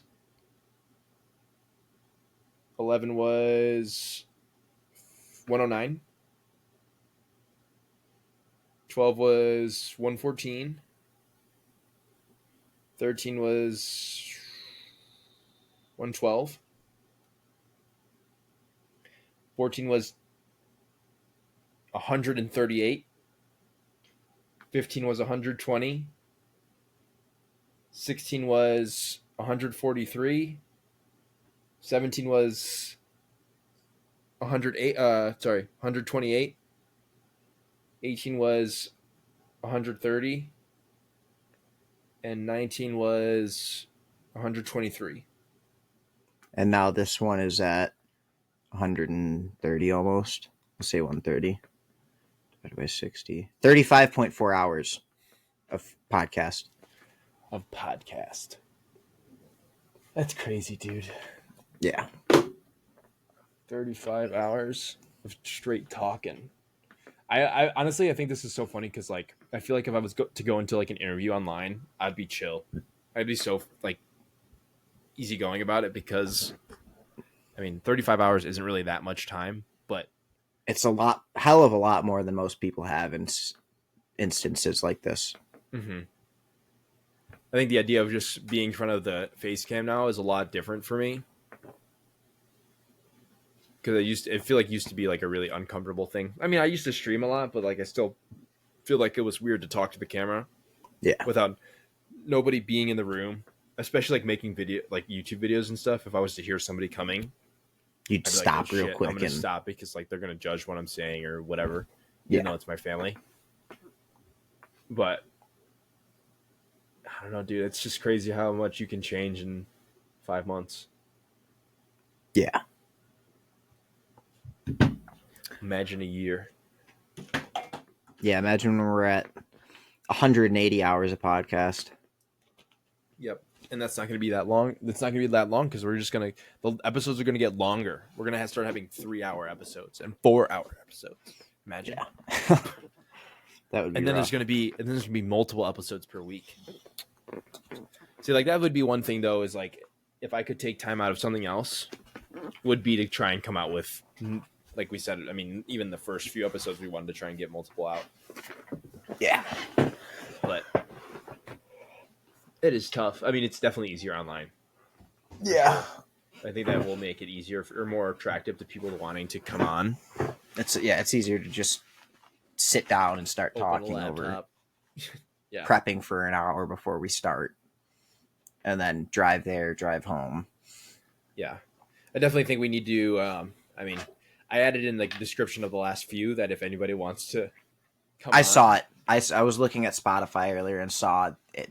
Email this email if you want to come on the show. I mean, we definitely should start posting on our personal ones and being like, if anybody wants to come on and has something interesting to talk about, we definitely should get people on, because I think the next step to this is I think we're obviously pretty comfortable talking to each other, but we need to get comfortable interviewing other people that aren't friends or family. Yeah. And there needs to be one where it's like, okay, that was fucking terrible. Like we did terrible there, or that guest was a little odd or whatever it was. Like there needs to be those situations where we learn how to navigate those bad interactions or things just don't go right. And I know that's going to be such a weird situation, especially with somebody that we don't know. Like, all I can think about it sometimes is we invite someone that we don't necessarily know that has something interesting to talk about, and they just like blow up about something that we asked them or talk about, and then they just either leave mid podcasts, or I don't know. Like that's one of the things I think about when it's possible with the interview. But yeah, I guess that we just learn from that. I guess Yeah, exactly. But that's crazy, dude. Yeah, I definitely think we should try and get somebody on soon. Yeah, I think so too. Let us know who you guys find interesting, and we'll try and get them on. Send them our way. Jack's going to come on next month, right? Because he said in July when he's done. Yeah, when he's done with trade school. Yeah. That's crazy. All right. Well, Maddie is pulling in my driveway with a bunch of Greek food right now, so I think that sounds awesome. We wrap this one up here. Yeah. Hop in a Discord call.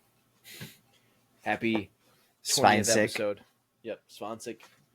Episode, and I don't know if that's even German. 20 episode, then. Happy episode 20. Appreciate you guys being here for 20 long episodes. Guten Morgen, Guten Tag, Guten Abend. What is it? Abend? Guten Morgen, Guten Abend, Guten Nacht. Yeah. Guten Morgen, Guten Abend, Guten Nacht, Guten Tag. Bis bald. See you guys.